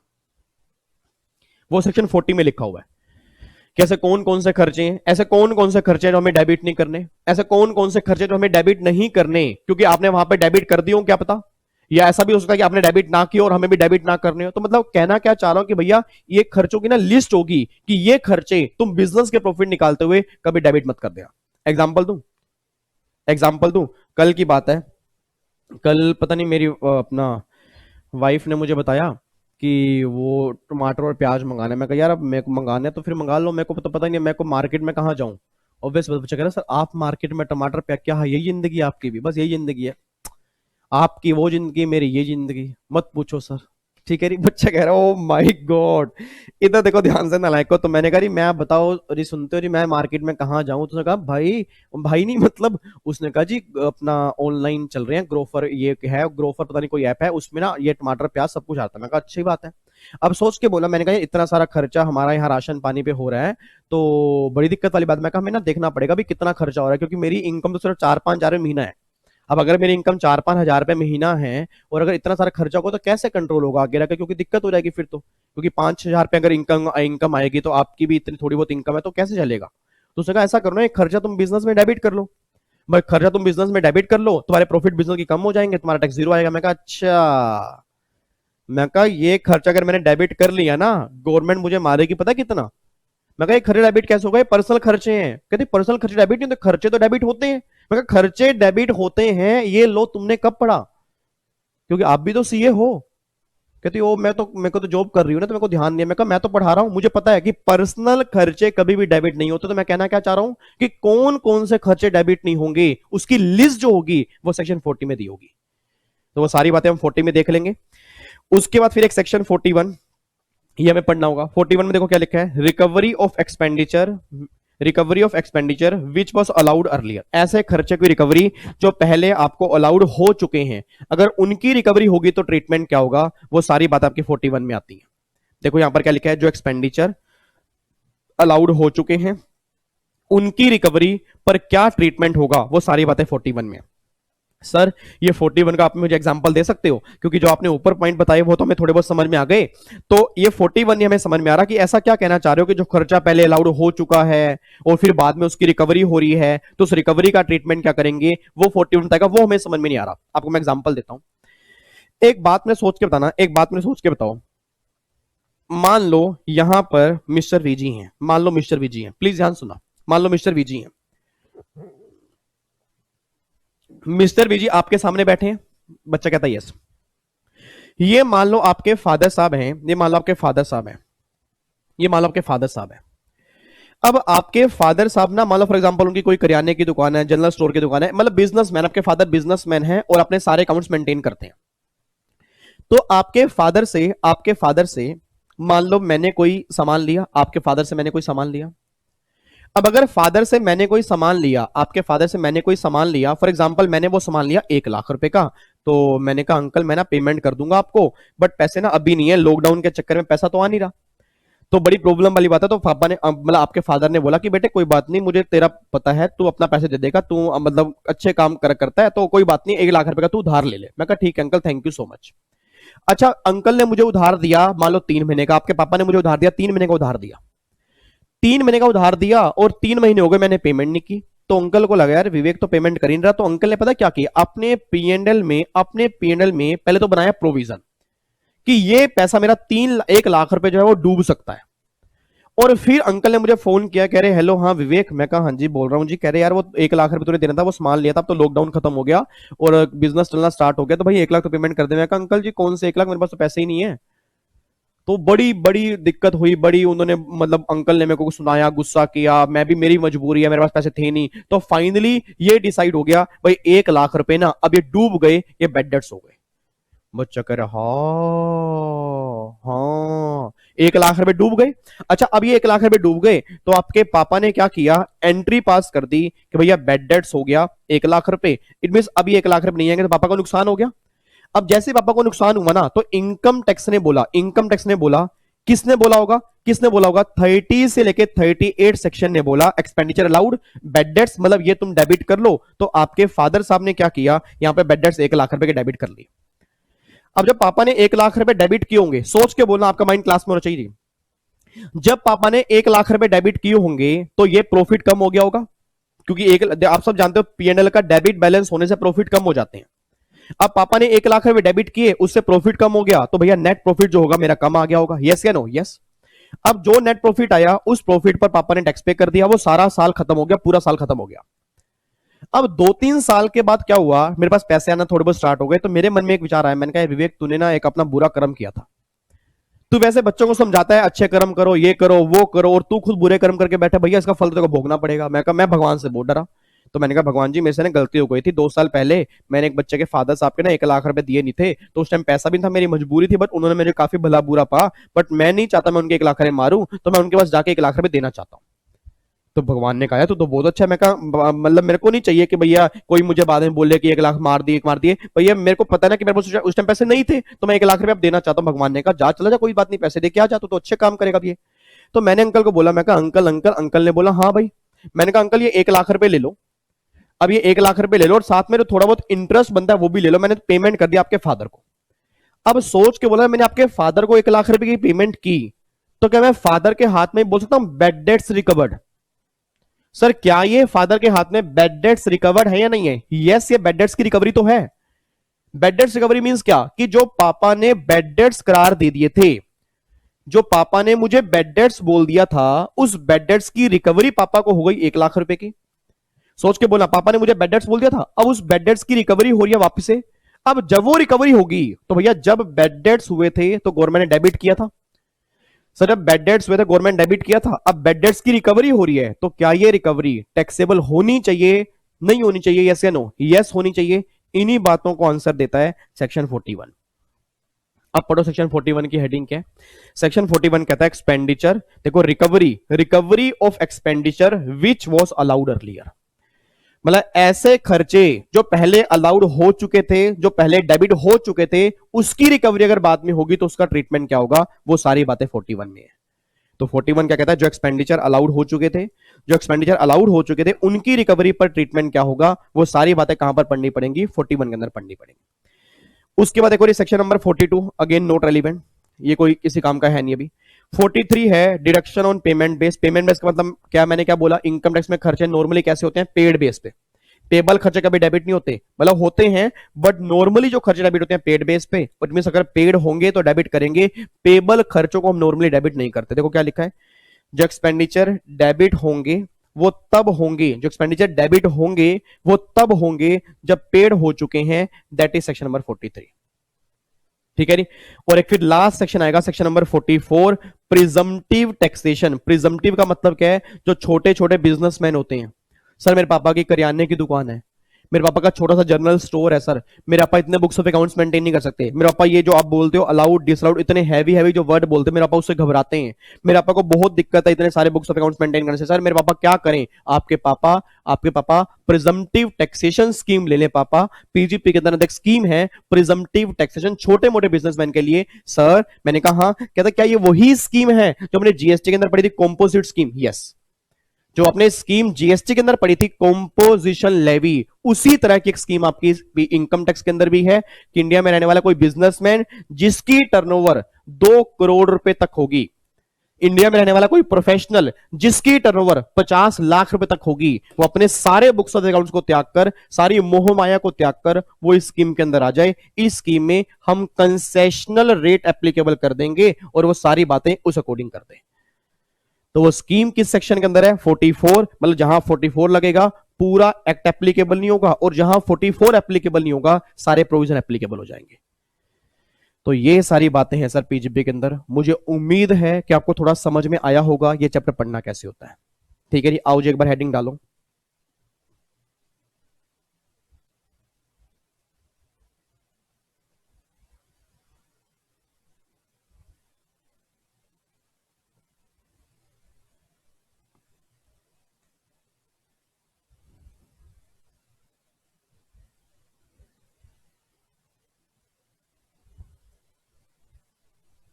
लो जी,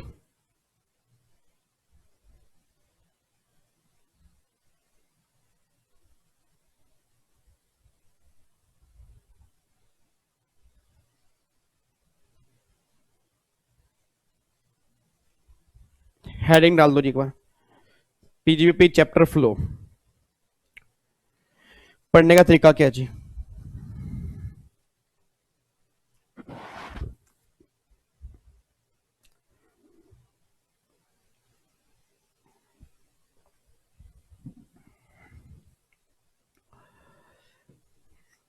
ये सारी बातें लिखनी है जी, कई बच्चे आराम से इधर मुंह देख रहे हैं मेरा, लिखनी है सारी बातों को।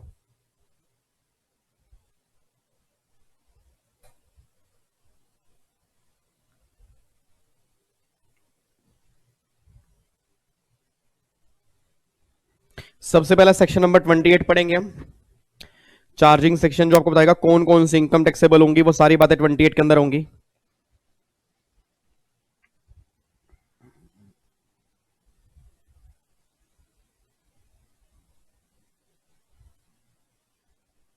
उसके बाद 29,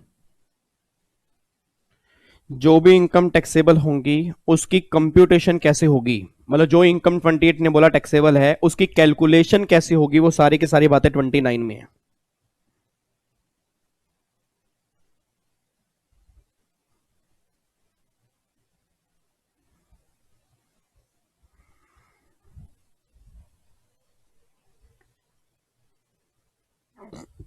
थर्टी से लेके 38,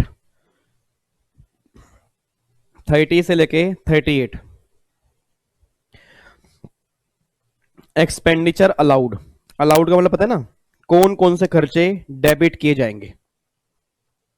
अलाउड का मतलब ये ना, कई बार बच्चों को बहुत हैवी वर्ड लगता है, बहुत हैवी, मतलब बच्चों को समझ नहीं आता अलाउड डिसअलाउड का मतलब क्या है, इसको जाके हम आगे जाके डिटेल में भी करेंगे, बट अभी इतना समझना कि अलाउड का मतलब ये होता है कि कौन कौन से खर्चे पीएनएल में डेबिट किए जाएंगे।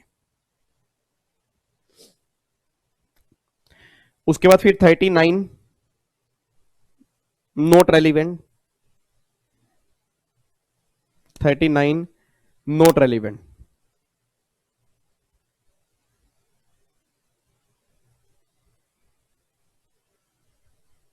ठीक है, लिख लिया सर? लिख रहे हैं अभी।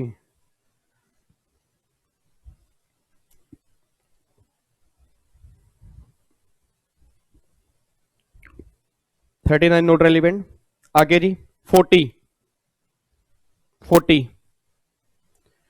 एक्सपेंडिचर डिसअलाउड, डिसअलाउड का मतलब क्या होता है, कौन कौन से खर्चे डेबिट नहीं होंगे, कौन कौन से खर्चे डेबिट नहीं होंगे।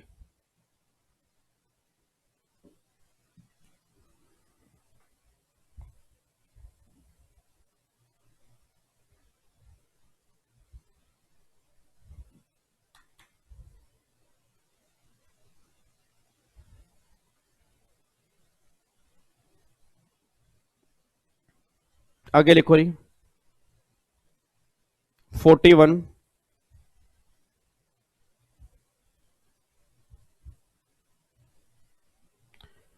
Recovery of expenditure which was allowed earlier.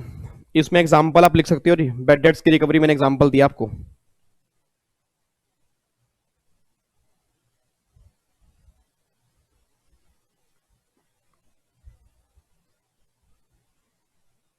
Bad debts recovered 42 not relevant 43 deduction on payment basis जो एक्सपेंडिचर। अच्छा कई बच्चे ये साइड वाला हिंदी वाला लिख रहे होंगे, उनको हिंदी लिखने में शर्म आती है और यही बच्चे फिर आगे जाके मार खाते हैं, ध्यान रखना। मैं आपको बार बार कह रहा हूं ये बातें बहुत काम आती हैं सर। ये नोट्स के लिए कई बच्चे तरसते हैं, ये नोट्स के लिए कई बच्चे तरसते हैं, उनको पहले बहुत बार समझाया जाता है कि नोट्स बना लो बना लो बना लो बना लो बना लो। बच्चा कहता है बड़े बड़े आए बड़े बड़े चले गए, बड़े बड़े आए बड़े बड़े चले गए, बड़े बड़े आए बड़े बड़े चले गए, तुम किस खेत की मूली हो, तुम किस खेत की मूली हो, हमें कुछ सुधार नहीं पाया। और फिर वही बच्चे लास्ट के 2 महीने में लोगों से नोट्स मांगते फिरते हैं। फिर क्यों? उन्हें पहले ध्यान नहीं होता, पहले अपना अफरा तफरी की, दोस्तों के साथ एंजॉय किया, दूसरों के नोट्स देखे, अपना आराम से क्लास के अंदर नोटबुक बंद करके बैठ गए और बस अपना काम कर रहे हैं फिर हम। तो ये बहुत बड़ी दिक्कत है सर, ये बहुत बड़ी दिक्कत है।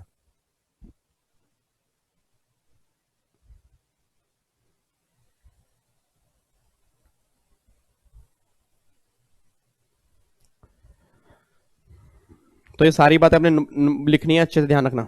Section number 44 presumptive tax, presumptive basis का special scheme for small businessman, special scheme for small businessman, यहां पे आपका आएगा जी। ठीक है जी, तो ये सेक्शन आपका, ये पढ़ने का तरीका आपका, ये बात ध्यान देना। ठीक है जी, ये पढ़ने का तरीका है। अब मुझे फटाफट से कोई बच्चा है क्लास में, कोई सिंगल बच्चा क्लास में जो मुझे रिवाइज करवा दे कि अभी तक हमने क्या किया।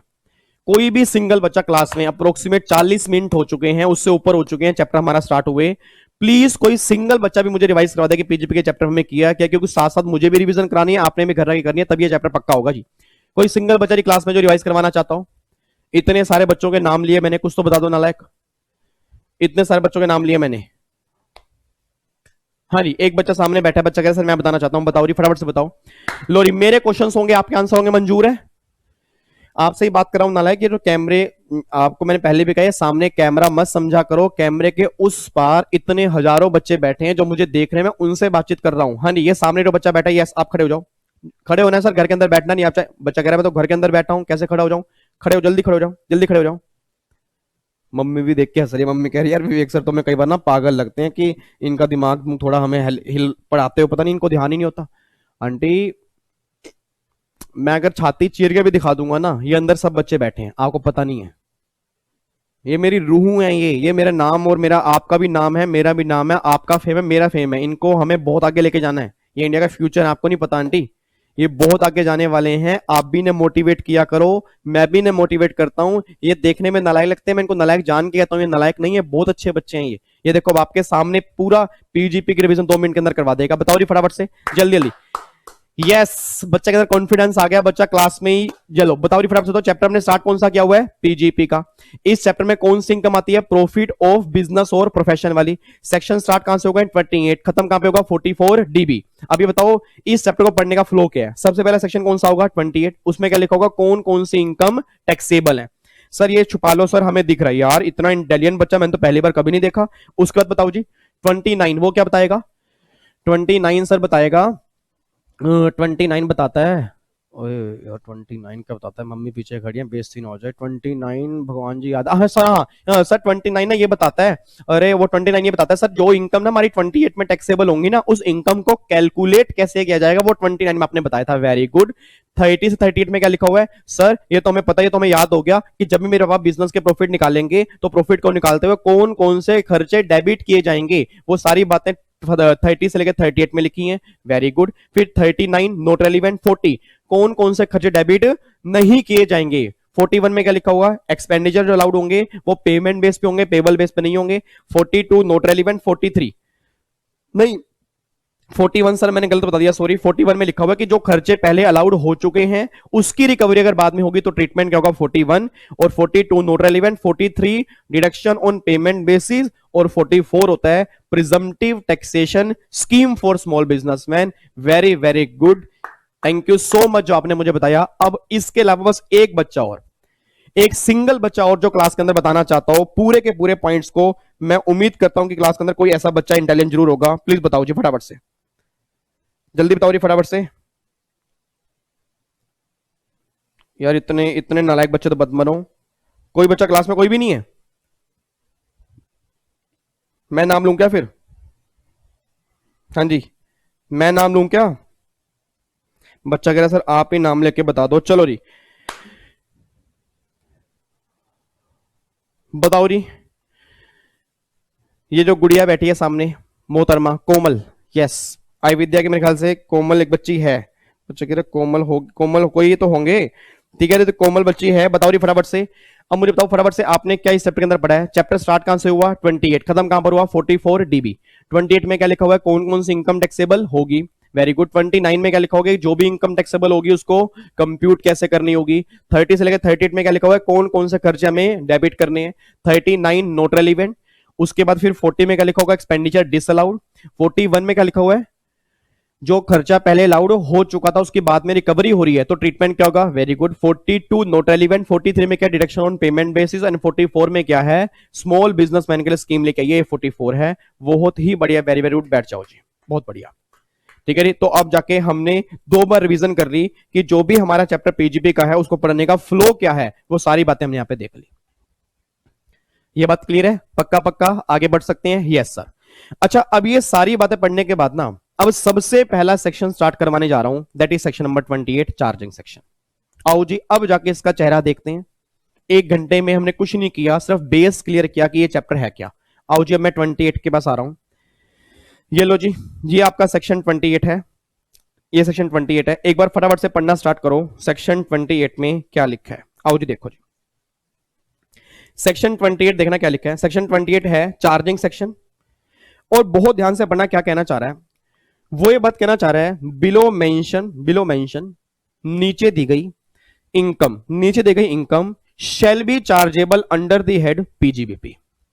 मतलब वो ये बात कहना चाह रहा है कि नीचे दी गई जितनी भी इनकम होंगी ना, वो सारी की सारी टैक्सेबल होंगी पीजीपी के अंदर। ये बात हमें 28 ने बोल दी, अच्छी बात है। आगे देखो जी, सबसे पहले क्या लिखा है? Profit and gains of any business or profession which is carried on by the assessee at any time during the previous year।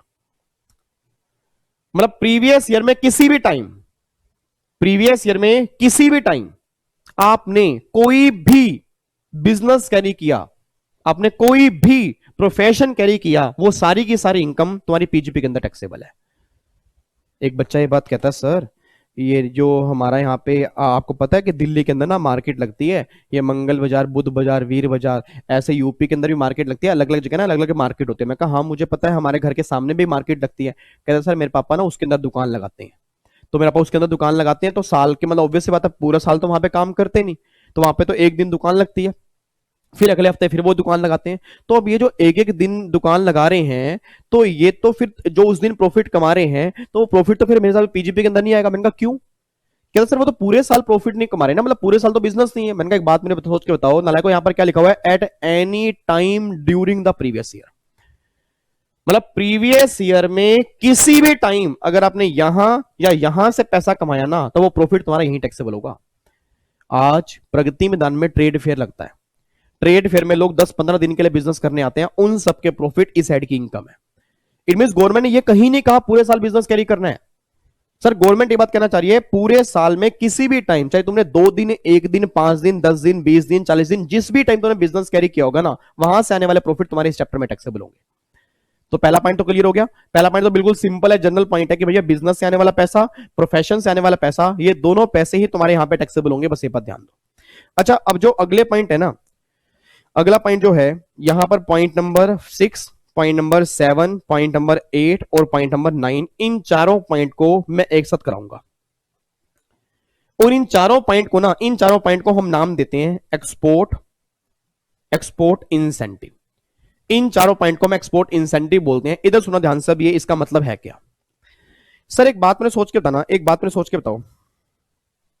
अरब सब जानते हो, अरब सब जानते हो, इंडिया जो है वो चाइना से ना कंपीट कर रहा है।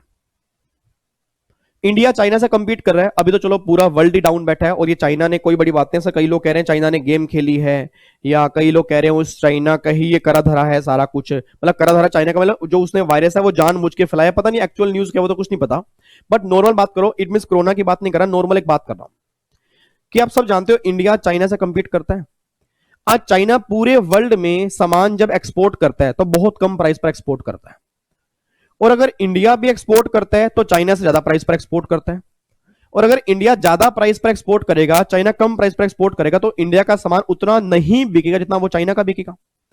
तो इंडियन गवर्नमेंट चाहती है भैया इंडिया में जो वैरायटी है, इंडिया में जो क्वालिटी है वो बहुत बढ़िया है चाइना से, बट प्रॉब्लम क्या है, प्राइस की वजह से ये सामान एक्सपोर्ट नहीं हो पाता। तो आज इंडियन गवर्नमेंट इंडिया में रहने वाले हर एक्सपोर्टर को ना कुछ इंसेंटिव देती है। इंडियन गवर्नमेंट एक्सपोर्टर के बाद बोलती है एक्सपोर्टर तो जितना मर्जी सामान एक्सपोर्ट कर, जितना मर्जी सामान एक्सपोर्ट कर, उस एक्सपोर्ट पर हम तुझे बहुत सारे बेनिफिट देंगे। अब बच्चा ये बात कहता है सर, मैंने कहा हाँ सर, एक्सपोर्ट करने पर बेनिफिट क्यों मिलते हैं? नालायक, फॉरेन रिजर्व आता है, और अगर एक्सपोर्ट करने पर फॉरेन रिजर्व आएगा तो भैया इंडिया ग्रो करेगा ना। तो इंडिया में रहने वाली हर पर्सन को गवर्नमेंट ये बात कहना चाहती है, तू जितना मर्जी एक्सपोर्ट कर, हम तुझे इंकरेज करेंगे। कैसे? हम तुझे इंसेंटिव देंगे। आज एक्सपोर्टर को सबसे पहला इंसेंटिव मिलता है, दैट इज ड्यूटी ड्रॉबैक। ये ड्यूटी ड्रॉबैक क्या होता है? जिनके बच्चे न्यू सिलेबस वाले हैं उनके एग्जाम में 5 नंबर में कस्टम भी है, तो मैं कस्टम के 4-5 लेक्चर में कराऊंगा तो उसमें आपको बताऊंगा ड्यूटी ड्रॉबैक का मतलब ये होता है, एक सामान हम बाहर से लेकर आए, इंडिया के बाहर से लेकर आए, उस पर हमने मान लो कस्टम ड्यूटी पे किया और उस पर हमने जीएसटी भी पे किया होगा। आप सब जानते हो इंपोर्ट पे जीएसटी भी और कस्टम ड्यूटी भी है। अब जब मैंने ये ड्यूटी और ये टैक्स पे किया होगा ना, तो गवर्नमेंट ये बात बोलती है इंडियन कि जो तूने इंपोर्ट पर टैक्स पे किया, हम वो सारा टैक्स तुझे वापस कर देंगे, जब तू इस सामान को एक्सपोर्ट कर देगा। याद करो ये बात मैंने आपको जीएसटी के अंदर भी कही थी कि जब मैं यहां से सामान लाता हूं फिर आगे एक्सपोर्ट करता हूं, तो जो भी मैं टैक्स पे करता हूं उसका मुझे रिफंड मिल जाता है। अब सोच के बोलना, उस रिफंड को, उस ड्यूटी वापस मिलने को गवर्नमेंट ये बात बोलती है ड्यूटी ड्रॉबैक। ठीक है, तो ड्यूटी ड्रॉबैक का मतलब क्या होता है कि जो आपने ड्यूटी दी वो सारी ड्यूटी वापस मिल जाएगी पिछले वाली, जब तुम आगे एक्सपोर्ट कर दोगे। इसका नाम होता है डीबी के, ड्यूटी ड्रॉबैक होता है। और एक दूसरा इंसेंटिव होता है फिर, that is CCS, cash compensatory support. नाम से पता लग रहा है कैश कंपनसेटरी सपोर्ट। इसका मतलब क्या है? गवर्नमेंट ने मुझे बोला विवेक यार एक बात मुझे बता, तू मतलब तेरा बिजनेस किस चीज का है? मैं कहा गवर्नमेंट मेरा बिजनेस ना ये माउस का है, मेरा बिजनेस माउस का है। उसने यार ये माउस ना इंडिया से बाहर बहुत चलते हैं और वहां पे ना प्राइस बहुत महंगा है, तो उसका एक्सपोर्ट करना। मैं कहा गवर्नमेंट कैसे एक्सपोर्ट करूं यार, कि माउस ना 100 रुपए का है और बाहर वाली दूसरी कंट्री है वो 50 रुपए का एक्सपोर्ट करती है, और ये क्वालिटी मेरी बहुत बड़ी है, उनसे जबरदस्त क्वालिटी है, ये माउस मेरा बहुत चलेगा। प्रॉब्लम क्या, प्राइस पर एक्सपोर्ट नहीं हो रहा। उसने कहा सुन मेरी बात, अब तेरा माउस कितने का आ रहा है? मैं कहा 100 रुपए का। कहते ऐसा कर तू 50 हमसे ले ले। अब तू 50 हमसे ले भाई, तेरे 100 पूरे हो गए ना, अब तू 50 का एक्सपोर्ट कर दे। और जब तू 50 का एक्सपोर्ट करेगा तो भैया अगर उनके मुंह का मतलब क्या होता है, अगर उन बिजनेसमैन के मुंह में इस माउस का टेस्ट लग गया, अगर उन्हें पसंद आ गया, तो वो इतना हैवी ऑर्डर तुझको देंगे ना, तो भैया हमारे पास रिजर्व बहुत मोटा आएगा। तो अब सोच के बोलना, अब गवर्नमेंट ने मुझे 50 रुपए सपोर्ट की, तो क्या ये इंसेंटिव गवर्नमेंट ने मुझे ऐसे ही दिया या एक्सपोर्ट के लिए दिया? एक्सपोर्ट के लिए दिया तो उसको बोलते हैं कैश कंपनसेटरी सपोर्ट। तो आज एक्सपोर्टर को, आज इंडिया में रहने वाले एक्सपोर्टर को 5 तरह के इंसेंटिव मिलते हैं, 5 तरह के। सबसे पहला मिलता है ड्यूटी ड्रॉबैक, फिर मिलता है कैश कंपनसेटरी सपोर्ट, फिर मिलता है इंपोर्ट एंटाइटलमेंट लाइसेंस, दोबारा बोलूंगा इंपोर्ट एंटाइटलमेंट लाइसेंस, फिर मिलता है ड्यूटी फ्री रिप्लेनिशमेंट सर्टिफिकेट, और फिर मिलता है ड्यूटी एंटाइटलमेंट पासबुक। ये टोटल 5 तरह के इंसेंटिव आज इंडिया में रहने वाले नॉर्मली हर एक्सपोर्टर को मिलते हैं। क्यों? ताकि वो फॉरेन रिजर्व इंडिया में लेके आए। अब बच्चा ये बात कहता है सर ये बात तो समझ में आ गई भाई, जो पहले टैक्स पे किया वापस मिल जाएगा, ड्यूटी ड्रॉबैक हो गया। ये गवर्नमेंट हमें कैश में सपोर्ट कर रही है ताकि हम एक्सपोर्ट करें, बट ये तीनों बेनिफिट क्या होते हैं? ये तीनों बेनिफिट नॉर्मली सेम कैटेगरी के होते हैं। ये तीनों बेनिफिट ही नॉर्मली सेम कैटेगरी के होते हैं। इन 3 बेनिफिट का मतलब क्या मैं आपको समझाता हूं। गवर्नमेंट ने मुझे बोला, इधर प्लीज ध्यान सुना, इधर देखो ध्यान से। गवर्नमेंट ने मुझे बोला यार विवेक एक बात बता, एक बात मुझे बता, तेरा काम क्या है।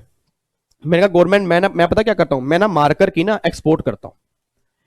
तो गवर्नमेंट ने बोला तू मार्कर की कितने एक्सपोर्ट करता है। मैं कहा गवर्नमेंट ज्यादा एक्सपोर्ट नहीं करता, ये वही 10 लाख तक की एक्सपोर्ट होती है, इससे ऊपर एक्सपोर्ट होती नहीं है। मतलब मार्कर की डिमांड बाहर बहुत ज्यादा है, बट प्राइस के अंदर थोड़े बहुत दिक्कत आती है और लोग फिर नहीं लेते, पता नहीं क्या चक्कर, उनको प्राइस में दिक्कत है, क्वालिटी तो हमारी बहुत बड़ी है।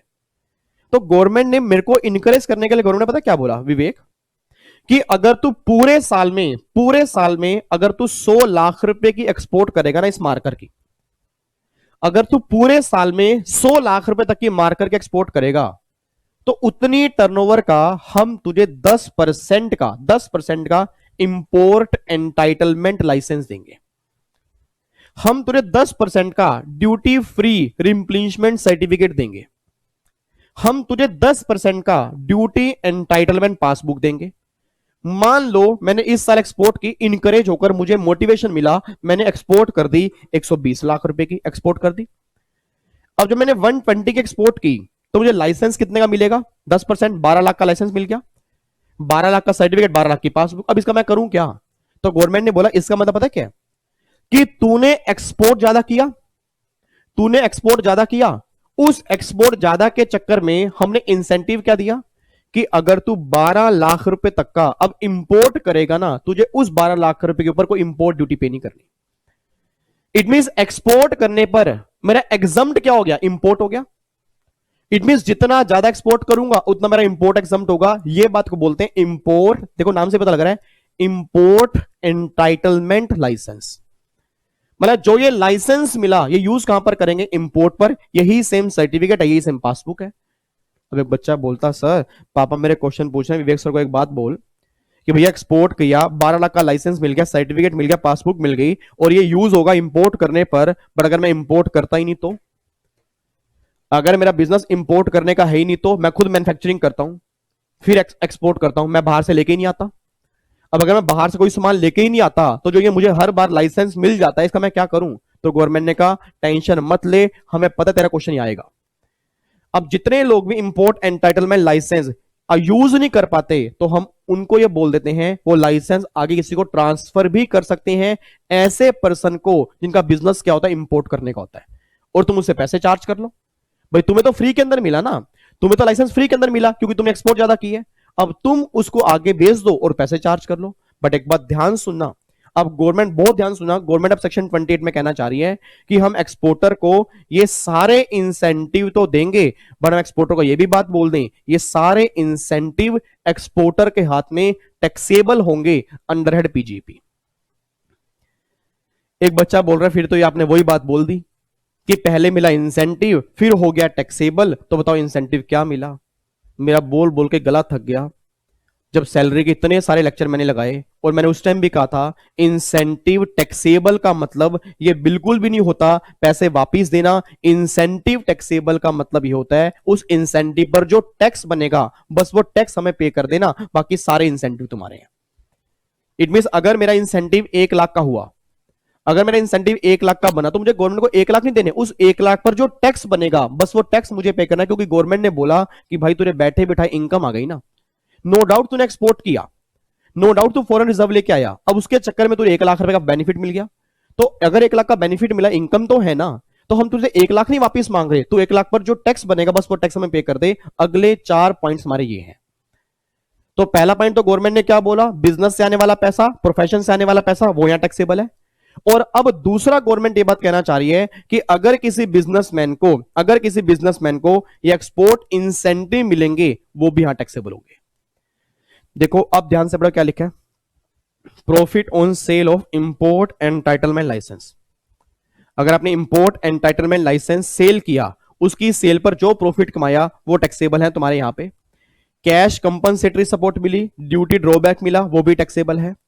Any profit on the transfer of duty entitlement passbook और any profit on the transfer of duty free replacement certificate. Sir क्या ये हमें नाम याद करने पड़ेंगे? यस याद करने पड़ेंगे। आपके सीएस एग्जीक्यूटिव के एग्जाम में कई बार, और ये एमसीक्यूज के अंदर बन जाते हैं। सर आपके एग्जाम में कई बार क्वेश्चन बन चुका है कि भैया ये वाले जो एक्सपोर्ट इंसेंटिव हैं इनमें से किस हेड में टैक्सेबल होते हैं, तो मेरी फैमिली का हर बच्चा आंसर दे के आएगा पीजीबीपी के अंदर। तो ये इंसेंटिव कौन कौन से हैं? Profit on sale, important entitlement licence, cash compensatory support, any profit on transfer of duty, free passbook और सर्टिफिकेट, और ये आपके टोटल इंसेंटिव निकल के आ रहे हैं। सारे इंसेंटिव टैक्सेबल करने हैं पीजीपी के अंदर। तो क्लासों के बच्चा मुझे बताना चाहता हूं, अभी तक हमने कितने पॉइंट पढ़ लिए? 5। सबसे पहला बिजनेस प्रोफेशन से आने वाला पैसा वो यहां टैक्सेबल होगा, और फिर एक्सपोर्ट इंसेंटिव टैक्सेबल होंगे। मैं एक्सपोर्ट इंसेंटिव दोबारा बता रहा हूं, आपको इसकी ज्यादा डिटेल में घुसना नहीं है, क्योंकि ये सारी की सारी बातें प्रैक्टिकल लाइफ में काम आती हैं। मैंने आपको इसलिए समझा दिया क्योंकि नॉर्मली बच्चा याद कर लेता है, रट लेता है। अच्छा, बस क्लास में टीचर ने बोल दिया याद कर लो 5 इंसेंटिव यहां टैक्सेबल हैं, और ये समझाया ही नहीं इंसेंटिव होते क्या, तो बच्चा फिर 2 दिन के बाद भूल जाता है। तो मैंने कोशिश किया समझाने की, भैया ये इंसेंटिव ये होते हैं एक्सपोर्ट को बढ़ाने के लिए। गवर्नमेंट ये बात कहना चाह रही है कि तुम एक्सपोर्ट करो, हम तुम्हें फायदा देंगे। फायदा मींस क्या होता है कि या तो हमारी इंपोर्ट ड्यूटी एग्जम्प्ट हो जाएगी, या जो हमने पहले ड्यूटी पे की वो वापस मिल जाएगी, या हमें कैश में सपोर्ट की जाएगी। मतलब इस तरह के इंसेंटिव होते हैं। तो मुझे फायदा तो हो रहा है ना, तो गवर्नमेंट ने क्या बोला, ये फायदा तुम्हारे हाथ में टैक्सेबल होगा, फायदा वापस नहीं लेंगे, उस फायदे पर जो भी टैक्स बनेगा बस वो टैक्स हमें पे कर देना। तो देखो मैं आपको दिखाता हूं जी, एक बार यहां पे चेक करो, बिजनेस प्रोफेशन से आने वाला पैसा वो यहां टैक्सेबल है, और देखो ये इंडिया से बाहर मैंने एक्सपोर्ट किया, तो ये जो मुझे इंसेंटिव मिले ये मेरे हाथ में क्या हो जाएंगे? टैक्सेबल। लिखो जी एक बार यहां पे,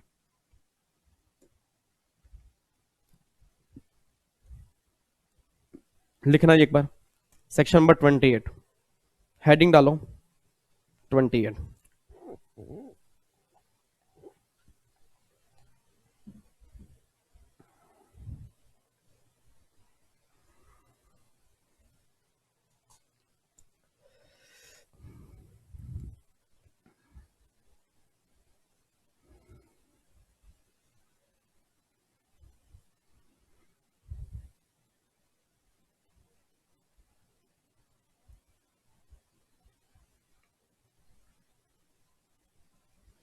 लिखो फटाफट से।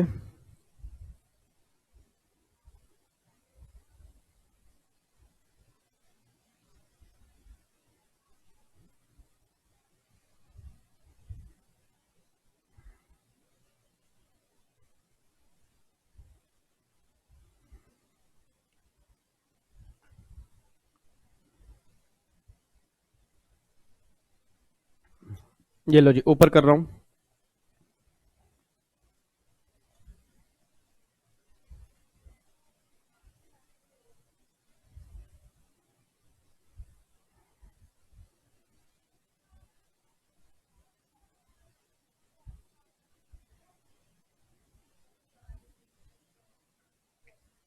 देखो मैंने यहां पे लिखा भी है कि इंसेंटिव वापिस नहीं देने, उस पर टैक्स देना है।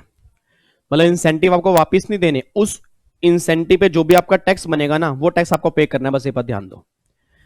तो मुझे फटाफट से बताओ, अभी तक मैंने क्या बोला सर? अभी तक ये बात निकल के आ रही है कि जो भी आपको बिजनेस प्रोफेशन से पैसा मिलेगा वो यहां पे टैक्सेबल करना है, और दूसरा जो भी एक्सपोर्ट करने पर इंसेंटिव आपको मिलेंगे। इंसेंटिव कौन कौन से होते हैं, नाम बोलो फटाफट से, 5 इंसेंटिव कौन कौन से हैं? CCS, DBK, import entitlement licence, duty free replacement certificate, और ड्यूटी एंटाइटलमेंट पासबुक। ये 5 इंसेंटिव जो हैं ये हमें टैक्सेबल कर रहे हैं पीजीपी के अंदर, बस ये बात ध्यान देना। ये बात क्लियर है जी? तो ये इंसेंटिव हमें यहाँ पे टैक्सेबल करने हैं। इस इंसेंटिव की टैक्सेबिलिटी जब होगी, तो टैक्सेबिलिटी का मतलब ये बिल्कुल भी नहीं होगा कि पैसे वापस करने पड़ेंगे, उस पैसे पर जो भी टैक्स बनेगा बस वो टैक्स आपको देना पड़ेगा, बस ये बात ध्यान देना। ये बात क्लियर है?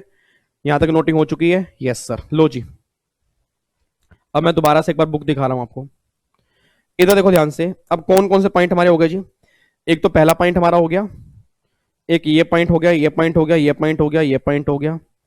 अब यहां पे एक पॉइंट और है बिल्कुल छोटा सा, वो देख लो। वैल्यू ऑफ एनी बेनिफिट और perquisite arising from any business और प्रोफेशन। इट मींस अगर बिजनेस प्रोफेशन के ड्यूरिंग में कोई बेनिफिट मिलेगा, कोई परक्यूजिट मिलेगा, तो वो आपके हाथ में टैक्सेबल होगा। एक बात में सोच के बोलना, एक बच्चा मेरे पास कहता सर जो आपने वो 18 घंटे की रिवीजन क्लास दी है ना, अब मतलब कई बच्चे तो बहुत, मतलब कई बच्चे क्या, सारे बच्चे बहुत प्यार करते हैं, मैं कई बच्चों की बात क्यों करूं। जब मैंने वो 18 घंटे का सेशन लिया, उसके बाद इतने मैसेज आए, इतने मैसेज आपके आए कि वो इमोशनल मूवमेंट बन जाते हैं उस मैसेज को पढ़ने के बाद। और सर नॉर्मली मैं सही बताता हूँ, जब मैं कई बार फेसबुक पे यूट्यूब डालता हूँ ना, इंस्टाग्राम पे, तो वो कई बच्चों को लगते हैं मैसेज कि मैसेज तो हैं, बट कई बच्चों की वो फीलिंग्स होती हैं सर। और मैसेज मुझे लगता है कि जब आप इतने बड़े बड़े मैसेज कई बार आप मुझे इतना प्यार दिखाते हो, तो वो मेरे को नहीं लगता कि मतलब ऐसे लिखे रहते हैं, वो फीलिंग्स जब निकलती है ना, क्योंकि आपने देखा होगा जब भी मैं आपको पढ़ाता हूं ना, वो दिल से पढ़ाता हूं। बिलीव मी, मैं कल प्रोफेशनल वाले बच्चों को भी बता रहा था तो प्रोफेशनल वाले बच्चे को मेरा मैसेज पता क्या आया, मैसेज आया, कहता सर अपना क्लास लेते हो ना ध्यान रखा करो। मैं कहा क्लास लेते हो ध्यान रखो, कहता कहता हाँ हम कई बार देखते हैं कि आपका माइक गिर जाता है, आप ऐसे गिलास पकड़ के ऐसे वहां पे स्टेबल हो जाते हो, आप अपना कभी कैटल यहाँ पे ऐसे पकड़ लेते हो और फिर कैटल रख देते हो, मतलब पानी पीने के लिए आते हो फिर पानी पीते नहीं फिर आप रख देते हो, मतलब आप इतना पढ़ाते हुए वो हो जाते हो कि ना हमें समझ नहीं आता कि सर कर क्या रहे हैं। तो मैंने कहा यही चीज जब मुझे मतलब ये जब मैं यहाँ इस सीट के ऊपर बैठता हूँ ना सर, मैं अपने आप में नहीं होता। बिलीव मी, मैं उनको कल ये बात बोल रहा था कि इस रूम से या जब मैं आइडिया अकेडमी पढ़ाता हूं या जब मैं पढ़ाता हूं ना बच्चों को फेस टू फेस पढ़ाता हूं, जब मैं वहां से बाहर निकलता हूं वो एनर्जी और ये एनर्जी में जमीन आसमान का फर्क होता है। सर बाहर जाने के बाद एनर्जी रहती नहीं है, मतलब नॉर्मल मैं बैठ जाता हूं तो मम्मी बोलते हैं भाई क्या चक्कर है, बात मतलब घर वाले बोलते हैं हाँ भाई बात कर कुछ कर, तो उस टाइम एनर्जी है ही नहीं बात करने की, क्योंकि वो सारी एनर्जी क्या लगी क्लास के अंदर जब मैं आया तो एनर्जी, क्योंकि जब पैशन से आप कोई काम करते हो ना तो वो काम एक अलग ही लेवल पे होता है। तो वही मैं आपको ऑलवेज ये बात कहता हूं कि जब भी आप पढ़ने के लिए बैठो, मेरी क्लास नहीं यार, किसी भी टीचर की क्लास, और आप सब जानते हो मेरा एक, मैंने 6 साल से अपनी लाइफ में एक बात सीखी है, अपनी लाइफ में एक बात सीखी है, कोई मेरे बारे में 1000 बुरा बोले मुझे कभी किसी का बुरा नहीं बोलना। मैं क्यों बुरा बोलूं भाई, क्योंकि मेरे अंदर भी 100 बुराइयां होंगी, उसको बोलने से पहले मैं भी तो सोच लूं विवेक तू भी तो बुरा हो सकता है, तो वो मेरा काम ही नहीं है। सिंपल, तभी मैं आपको क्या कहता हूं, अच्छे काम करो, क्योंकि जब आप किसी की तरफ ऐसे उंगली करते हो ना, तो मैंने कहीं पढ़ा भी है ये 3 उंगली अपनी तरफ भी होती हैं कि अपना चेहरा भी ना एक बार शीशे में जाके देख ले तूने कर्म क्या किए होंगे, कभी ना कभी तूने भी कर्म गलत किए होंगे। तो सिंपल सी बात है भाई, मेरी औकात ही नहीं है, जब भगवान ने मुझे बनाया, भगवान अपने आप देख रहे हैं ना, ऊपर भगवान बैठा ना, सब कुछ देख रहा है कौन गलत कौन सही कर रहा है। तो भैया हम इंसान क्या करेंगे, भगवान लोगों ने तो इंसान को नहीं छोड़ा भैया, मेरे तो गलतियां निकाल लेंगे निकाल लेंगे।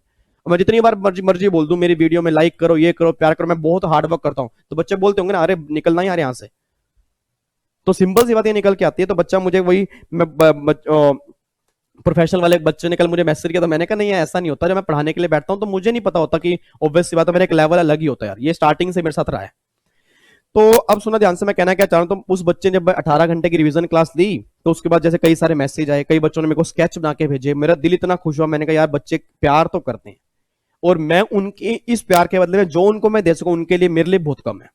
क्योंकि ऑब्वियस सी बात है सर, एक सबसे पैसा मैंने कहा ना हर जगह होता है, एक रिस्पेक्ट होती है, एक प्यार होता है जो हमारा दिल से अटैचमेंट होती है, नहीं तो मेरा और रिश्ता क्या आपका है।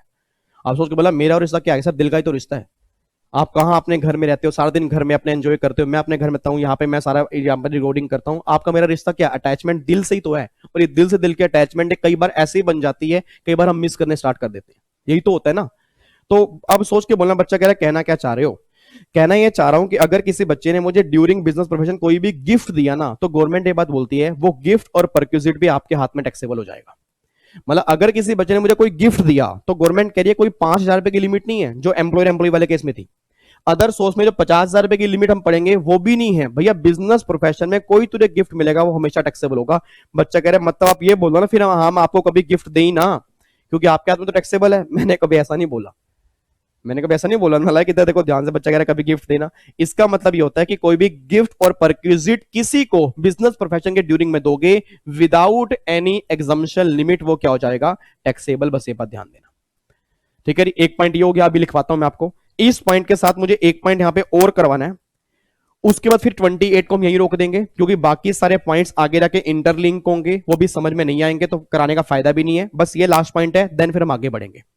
इस पॉइंट नंबर 10 को ना मैं थोड़ा इंपॉर्टेंट बोलता हूं, एग्जाम में क्वेश्चन बन सकता है। इस पॉइंट नंबर 10 का मतलब पता है क्या, इस पॉइंट नंबर 10 का मतलब क्या, वो ध्यान सुनना। इस पॉइंट नंबर 10 का मतलब ये है, लेट्स टेक एन एग्जांपल, एक बात मैंने सोच के बताना सर। मान लो एक मिस्टर एक्स है, ये मिस्टर एक्स है, मिस्टर एक्स है, मिस्टर एक्स ना बिजनेसमैन है, मिस्टर एक्स ना एक बिजनेसमैन है, बिजनेसमैन है। अब ये आदमी ना, ये आदमी, ये फॉर एग्जांपल मान लो ये आदमी क्या है, ये आदमी इंक बनाता है, ये आदमी इंक बनाता है। इंक, इंक का मतलब जो पेन के अंदर इंक होती है ना, ये आदमी उसको बनाता है। इंडिया में बहुत कम कंपनी इंक को बनाने वाली, इसलिए इस आदमी का बिजनेस बहुत मोटा है। बड़े आदमी चाहता है मेरे को कई साल हो गए, अब मैं इस बिजनेस को ना बेचना चाहता हूं, और मैं ऐसा बेचना चाहता हूं कि सिंगल पैसा भी टैक्स मेरे ऊपर ना लगे। अब अगर सिंगल पैसा भी टैक्स ना लगे तो वो कैसे होगा, क्योंकि अगर ये बेचेगा तो भैया कैपिटल गेन लग जाएगा, कैपिटल गेन लगेगा, कैपिटल सेट होंगी तो कैपिटल गेन लगेगा। अब इसने एक तरीका निकाला, इसने कहा ऐसा करता हूं कि मैं ना पहले मार्केट में देखता हूं इसका कस्टमर कौन है। एक मिस्टर वाई कहता है भाई मैं तेरा बिजनेस लेना चाहता हूं, मुझे इस बिजनेस में आना है क्योंकि मेरे को पता है इसके अंदर फायदा है। अब तू नहीं करना चाहता वो तेरी बात है, भाई मुझे बिजनेस चाहिए। मैंने कहा बिजनेस बेचने को तैयार हूं, बट अगर मैं बिजनेस मान लो तेरे को 100 लाख का बेचूंगा तो मेरी कॉस्ट निकालेंगे, कैपिटल गेन लगा देंगे, तो भैया मेरे को तो बहुत बड़ी दिक्कत है। तो ऐसा कुछ करते हैं कि सिंगल पैसा भी गवर्नमेंट को टैक्स ना देना पड़े। उसने कहा ऐसा कैसे होगा, क्योंकि जब तू बिजनेस बेचेगा टैक्स तो होगा ना। उसने कहा ऐसा होगा, मेरा माइंड इंडियंस है, इंडियन माइंड बहुत तेज चलता है। उसने कहा करके दिखा। मैं कहा अभी रुक जा। अब मैंने क्या किया, एक्स यहां पर वाई है, तो एक्स ने वाई को बोला वाई कि मैं एक एग्रीमेंट साइन करता हूं, और उस एग्रीमेंट के अंदर लिख रहा हूं कि अगले 400 सालों तक, अगले 400 सालों तक मैं ये इंक नहीं बनाऊंगा, ये कमिटमेंट मैं तुझसे कर रहा हूं, इसके लिए तू मुझे 100 लाख रुपए दे दे। तो भाई ने इंटरनली उससे पूछा भाई तू कर क्या रहा है ये? कहता भाई मैं एक तरह से बिजनेस ही बेच रहा हूं कि जब अगले 400 सालों तक मैं ये काम नहीं करूंगा, मैं बिजनेस नहीं करूंगा, उसके लिए तुम मुझे 100 लाख रुपए देते। 400 सालों की बात कर रहा हूं, तो इमेजिन कर ले 400 साल कितने होते हैं। और अगर 400 सालों तक मेरे पास कोई बिजनेस करने का राइट ही नहीं होगा, ये बिजनेस मैं कर ही नहीं सकता, तो एक तरह से सारे राइट जब तेरे पास आ गए तो मैंने बिजनेस बेच दिया ना। बट देखने से क्या लग रहा है कि मैं ये काम नहीं करूंगा, इसके लिए पैसे ले रहा हूं, और अगर ये काम नहीं करूंगा इसके लिए पैसे ले रहा हूं, तो लो में कहीं भी नहीं लिखा कि ये वाला पैसा भी एक टैक्सेबल होगा। और याद करो ये बात मैंने आपको जीएसटी के अंदर बताई भी थी कि मैं ये काम नहीं करूंगा, मैं ये काम नहीं करूंगा, उसके लिए अगर पैसा लूंगा तो उस पर जीएसटी भी लगता है। अब गवर्नमेंट पीजीपी के अंदर कहना चाहती है कि भैया हमने बहुत देख लिया तुम्हें, तुम यहां पे चोरीबाजी करते हो, तुम यहां पे जान के बोलते हो कि भैया मैं काम नहीं करूंगा, तुम्हारी इंटेंशन बिजनेस बेचने की होती है। अगर तुमने ये काम किया तो क्लोज नंबर 10 में देखो क्या लिख दिया। क्लोज नंबर 10 में क्या लिख दिया, note carrying any activity, not carrying any activity in relation to any business or profession provided it is not taxable as capital gain। बस वहां टैक्सेबल ना की गई हो। तो भैया अगर तुम ये बिजनेस कैरी नहीं करोगे, तुम ये प्रोफेशन कैरी नहीं करोगे ना, तो हम ये पैसा तुम्हारे हाथ में कर देंगे टैक्सेबल पीजीपी के अंदर। तो कभी लाइफ में ये मत सोचना कि मैं बच जाऊंगा, तुमने बहुत बड़े लेवल पर प्लानिंग करी है, अब तक हमें टैक्सेबल नहीं करते थे, अब टैक्सेबल कर देंगे। और देखो यहां पर क्या लिखा है, note sharing any know how, मैं ये नो हाउ किसी और से शेयर नहीं करूंगा, मैं ये पेटेंट कॉपीराइट शेयर नहीं करूंगा, तो वो भी पैसा टैक्सेबल। सिंपल सी बात क्या निकल के आ रही है, अगर कोई काम ना करने के लिए पैसा चार्ज किया जाएगा वो पैसा टैक्सेबल हो जाएगा पीजीपी के अंदर। तो मैं बिजनेस कैरी नहीं करूंगा, मैं प्रोफेशन कैरी नहीं करूंगा, मैं ये किसी से शेयर नहीं करूंगा, मैं ये नो हाउ शेयर नहीं करूंगा, ट्रेडमार्क शेयर नहीं करूंगा, पेटेंट शेयर नहीं करूंगा, भैया गवर्नमेंट कहती है बस रुक जा, अगर तू ये काम नहीं करेगा तो ना करने के लिए पैसा लेगा ना, वो पैसा भी टैक्सेबल कर देंगे पीजीपी के अंदर। सेक्शन 28 ये बात कहना चाह रहा है। तो अब जाके हमने कितने क्लोज कर लिए जी, 1 2 और 4 6 और एक 7 पॉइंट हमने कर लिए हैं। टोटल पॉइंट नंबर 12 है, इन 12 में 7 पॉइंट हमारे हो चुके हैं। ठीक है जी, बाकी 5 पॉइंट हमारे आगे जाकर इंटरलिंक होंगे। अभी बस इतना ध्यान दो, ये हमने 7 पॉइंट यहाँ पे किए हैं। आओ जी फटाफट से, अपने कितने पॉइंट लिखे हैं अभी तक? आपने एक तो ये लिख लिया और 4 ये लिख लिए। अब अगर देखो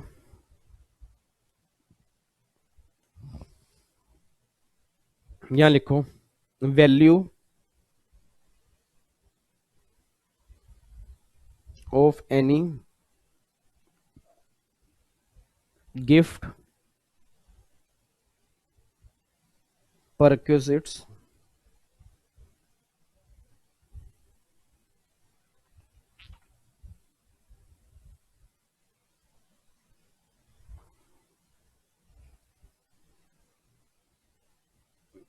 विदाउट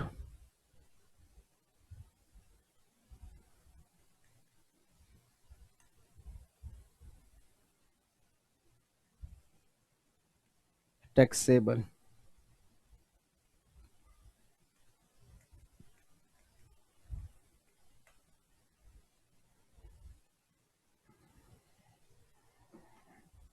पॉइंट नंबर 3 नहीं, पॉइंट नंबर 10 है।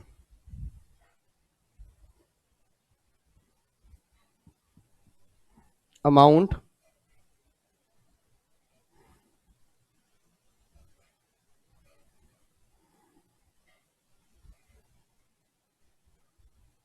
नॉट कैरिंग आउट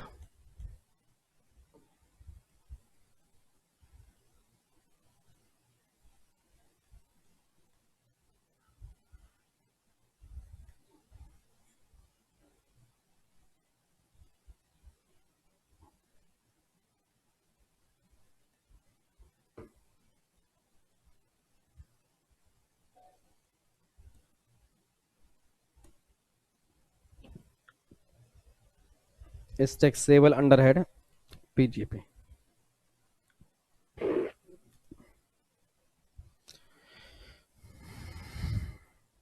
ठीक है जी।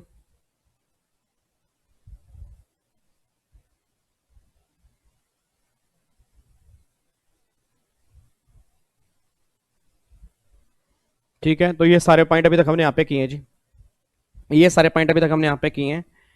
अब ये सारे प्रॉफिट वो हैं कि जो प्रॉफिट हमारे इस चैप्टर में टैक्सेबल होंगे।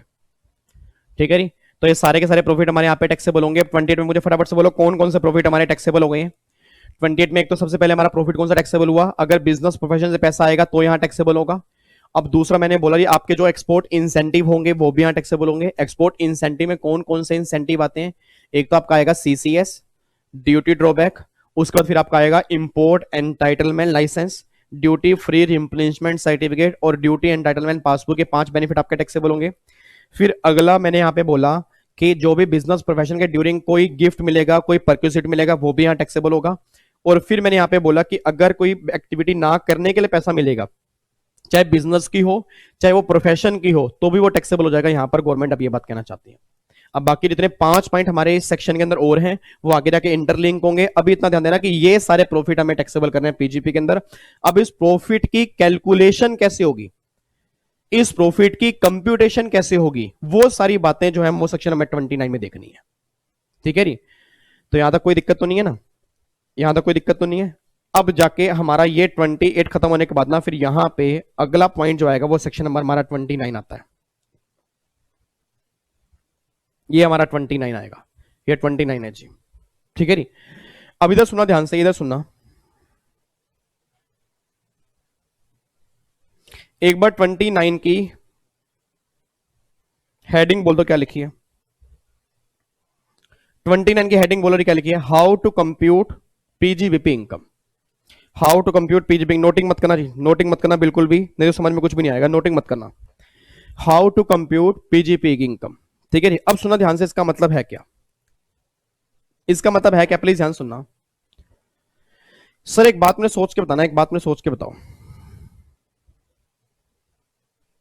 मान लो एक बिजनेसमैन है मिस्टर एक्स,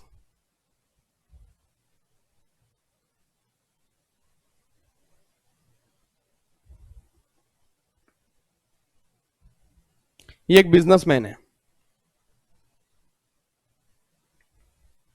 ठीक है जी, अब ये बिजनेस कैरी करता है, इसने अपने बिजनेस में ना, इसने अपने बिजनेस में एक पीएनएल अकाउंट बनाया, एक पीएनएल अकाउंट बनाया।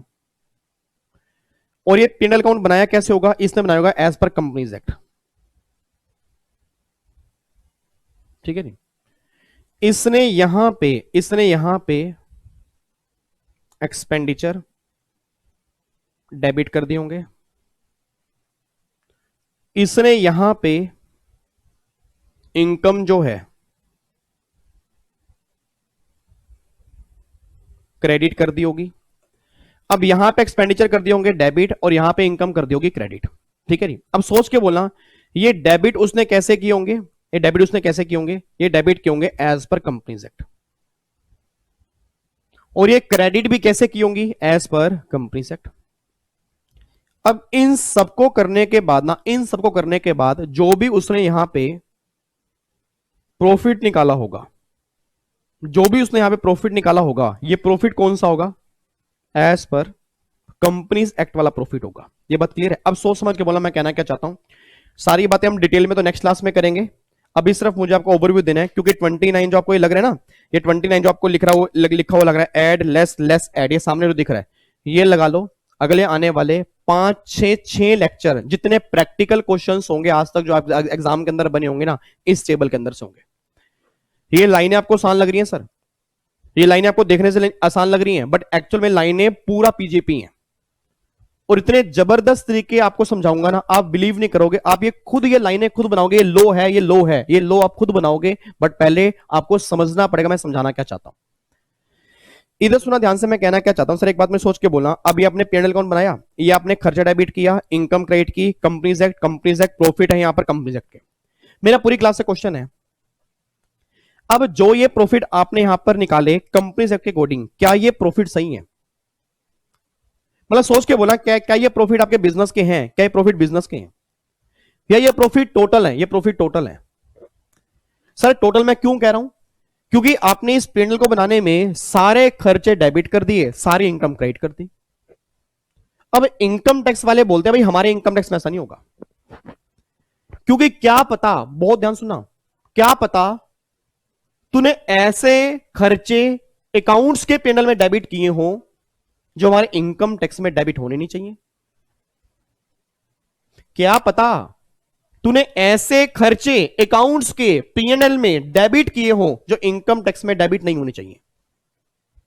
क्या पता तूने ऐसी इनकम उस प्रॉफिट में क्रेडिट कर दी हो, उस पैनल में क्रेडिट कर दी हो जो बिजनेस के प्रॉफिट में क्रेडिट नहीं होनी चाहिए। सर ऐसे खर्चे डेबिट कर दिए जो इनकम टैक्स में नहीं होने चाहिए, वो बात समझ में आती है। एग्जाम्पल आपने दिया, provision for doubtful debts, bonus payable, salary payable, payable खर्चे, ये इस बातें समझ में आती हैं। बट ऐसी इनकम क्रेडिट करती हो जो इनकम टैक्स में क्रेडिट ना होती हो, ये कैसे पॉसिबल है? क्योंकि इनकम तो वही क्रेडिट की होगी ना जो इनकम टैक्स में क्रेडिट होगी। गवर्नमेंट, मैं ध्यान सुना, गवर्नमेंट कहती है भैया ऐसा नहीं पॉसिबल, क्योंकि अकाउंट्स में आपने पढ़ा है कि ऑल द इनकम क्रेडिट, सारी इनकम क्रेडिट कर दी जाती हैं अकाउंट्स में। आप चेक करना जिन बच्चों ने अकाउंट सही ढंग से पढ़ा है, नहीं तो आपको ये लगेगा कि भैया पता नहीं हमने क्या पढ़ा है। जिन बच्चों ने सही ढंग से पढ़ा वो मेरी बात को लिंक कर पाएंगे। याद करो, अकाउंट्स में, पीएनएल में आप क्रेडिट करते हो रेंट, इंटरेस्ट की इनकम, डिविडेंड की इनकम। बाबूजी इनकम टैक्स में इन इनकम के अलग अलग हेड होते हैं, और अकाउंट्स वालों ने वो सारी इनकम एक जगह क्रेडिट कर दी। तो कैसे पॉसिबल है मेरी बिजनेस की इनकम आ जाएगी? तो मुझे वो इनकम सारी हटानी पड़ेगी जो किसी और हेड की इनकम है। सर ये तो फिर बहुत लंबा चौड़ा क्लेश पड़ेगा। कुछ भी नहीं पड़ेगा, कुछ भी नहीं पड़ेगा। अगर आपको एक बार समझ में आ गया मैं कहना क्या चाहता हूं, मैं सिर्फ आपको आज की क्लास का कंक्लूजन बस ये निकल के आ रहा है कि मुझे अकाउंट्स के पीएनएल को इनकम टैक्स में पीएनएल में कन्वर्ट करने के लिए कुछ एडजस्टमेंट करनी होंगी। वो एडजस्टमेंट कैसे करूंगा वो मैटर नेक्स्ट क्लास का है, बट कम से कम हमें ये तो समझ में आए कि हमें करना क्या है। लास्ट टाइम बोलूंगा सर, लास्ट टाइम बोलूंगा कि कुछ ऐसे खर्चे यहां पे डेबिट किए होंगे जो इनकम टैक्स में डेबिट नहीं होने चाहिए थे। कुछ ऐसी इनकम क्रेडिट की होंगी जो इनकम टैक्स में क्रेडिट नहीं होनी चाहिए थी। उन सबको एडजस्टमेंट करने के बाद ही जो मेरा प्रॉफिट आएगा वो प्रॉफिट मेरे बिजनेस का होगा।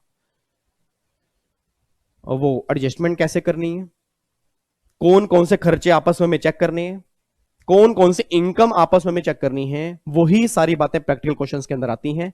आपने नाम सुने होंगे depreciation, investment allowance, deductions, allowed होना, डिस अलाउड होना, ये सारी की सारी बातें हमने देखनी है। डेप्रिसिएशन आप अकाउंट्स में करते हो अलग तरीके से, इनकम टैक्स में अलग तरीके हैं।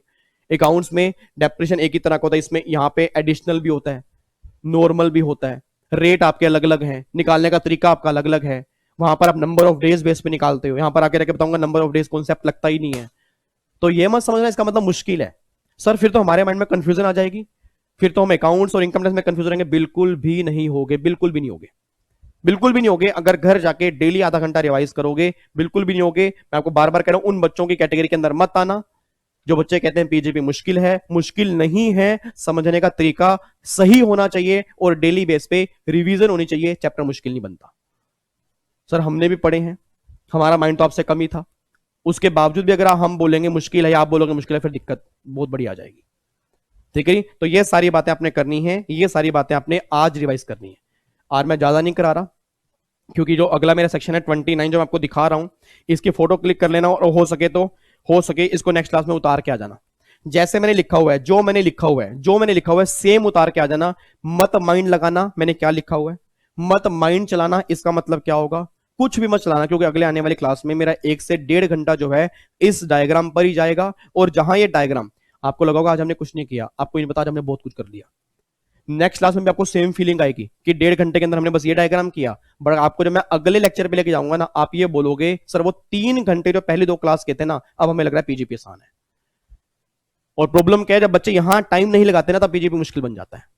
ठीक है, तो प्लीज आपने इसको एक बार नोटिंग करके आनी है। बाकी हम समझने वाला काम करेंगे नेक्स्ट क्लास में।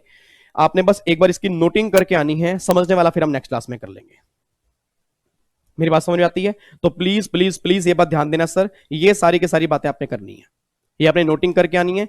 अच्छा, और एक बात और, अब बहुत सारे बच्चे मुझे बार बार ये बात कह रहे हैं, बहुत सारे बच्चे मुझे बार बार ये बात बोल रहे हैं कि सर आप आईसीएसआई से रिक्वेस्ट करो ना, हमारे एग्जाम पोस्टपोन हो जाएं। आपको भी तो हम इतने सारे मैसेज करते हैं, हमारे घर में प्रॉब्लम बहुत चल रही हैं और आप नहीं समझ पा रहे। और बिलीव मी, आपको क्या लगता है मैं प्रॉब्लम नहीं समझ पा रहा आपकी? सर आपने देखा, मैंने यूट्यूब पे सबसे पहले वीडियो बना के डाली थी आईसीएसआई से रिक्वेस्ट की, और मैंने उस टाइम भी कहा था प्लीज प्लीज प्लीज आपसे रिक्वेस्ट है, देखो जब तक बच्चे आगे नहीं आएंगे, जब तक और लोग मिलके आगे नहीं आएंगे, एग्जाम पोस्टपोन नहीं होंगे। अब आईसीएसआई के दिल में क्या चल रहा है, उनके दिमाग में क्या थॉट्स चल रहे हैं, सर ये मेरे दिमाग में तो नहीं आ सकते ना।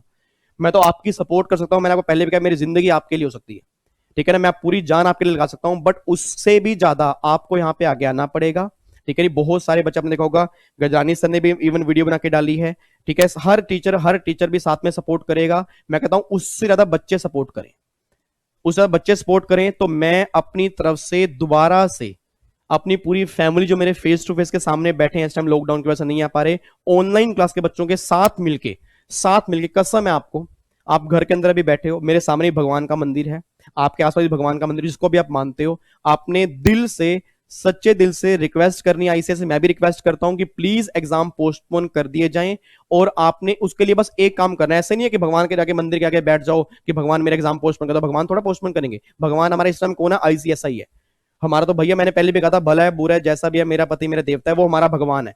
ऑब्वियस बात है, उससे बड़ा हमारे लिए कुछ भी नहीं है, और वो हमारा फेवर में ही सोचेंगे, हमारे भले में ही सोचेंगे। अब उनके दिमाग में इस टाइम क्या थॉट्स चल रहे हैं वो नहीं मैं जान सकता, बट मुझे इतना पता कि वो बच्चों के फेवर में समझेंगे, ठीक है जी। क्योंकि बच्चों को बहुत प्रॉब्लम आ रही है, उनकी पढ़ाई नहीं हो पा रही है, बट फिर भी मैं पूरी कोशिश कर रहा हूं कि यार आपकी पढ़ाई ना रुके। बट मैं दोबारा बोल रहा हूं, एग्जाम पोस्टपोन हो या ना हो, वो डिसीजन आईसीएसआई ने लेना है। हमारी पढ़ाई में कोशिश करो, कोई कमी नहीं आनी चाहिए।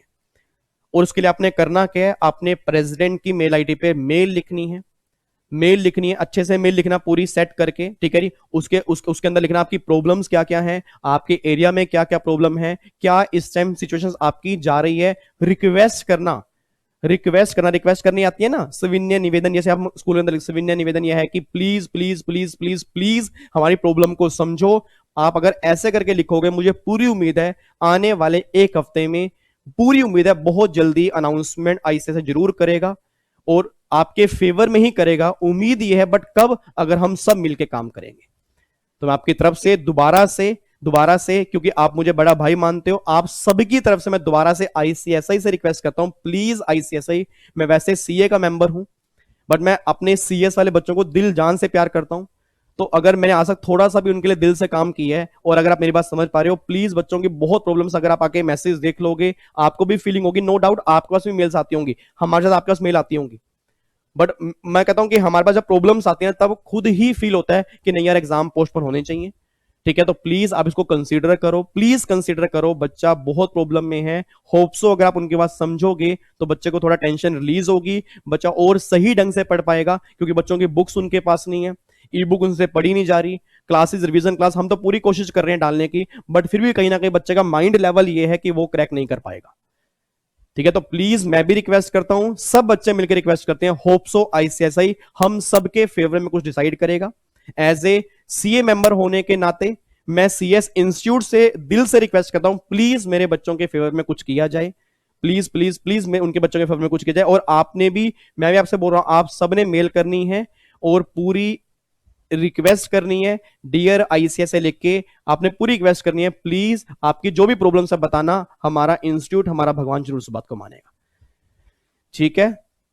तो ये मत सोचना मैंने रिक्वेस्ट नहीं किया, आप मेरे यूट्यूब पे जाके देखो, सर मैं बहुत पहले रिक्वेस्ट कर चुका था, उसके बाद किसी बच्चे ने बोला, वो मैंने कहा ना कि एक वीडियो डाली तो खत्म हो गई वहीं पर, तो मैं दोबारा से आज फिर कह रहा हूं, प्लीज हर बच्चे को बोलना रिक्वेस्ट करने के लिए, अगर हम सब मिलकर रिक्वेस्ट करेंगे तभी चेंज आएगा और 100% चेंज आएगा, ठीक है जी। चलो, तो बाकी फिर आज की क्लास हम यहीं पे ओवर करते हैं सर, ठीक है। बाकी नेक्स्ट क्लास में फिर हम चैप्टर अपना आगे स्टार्ट करेंगे, तो यहां तक एक बार आपने रिवीजन करके आनी है, और नेक्स्ट क्लास मेरी थोड़ी सी बड़ी भी हो सकती है, बात ध्यान देना सर। नेक्स्ट क्लास हमारी बड़ी होगी और इवन आने वाले जो भी मेरी क्लासेस होंगी वो बड़ी बड़ी होंगी, क्योंकि हमें सिलेबस सही टाइम पे कंप्लीट करना है। एग्जाम चाहे जून में हो चाहे जुलाई में हो, कभी भी हो, सिलेबस सही टाइम पे कंप्लीट करके रिवीजन हमें ज्यादा कर देनी है, बस ये बात ध्यान देना।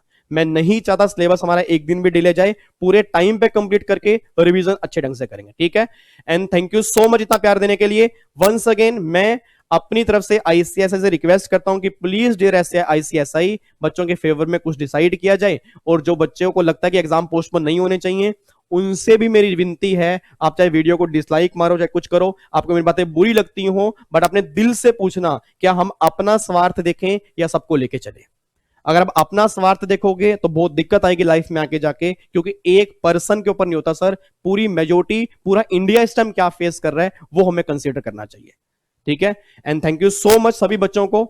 एंड ओके जी, bye bye, thank you so much, जय हिंद, God bless you, love you, take care, खुश रहो, मुस्कुराते रहो, जिंदगी में बहुत आगे बढ़ो, ड्रीम्स पूरे करो, पेरेंट्स की रिस्पेक्ट करो। एक दिन ऐसा आए कि मैं भी प्राउड फील करूं, पेरेंट्स भी प्राउड फील करें, और आप भी प्राउड फील करो कि लाइफ में हमने बहुत अच्छा काम किया है, हम इतने आगे बढ़े हैं। थैंक यू सो मच, ठीक है।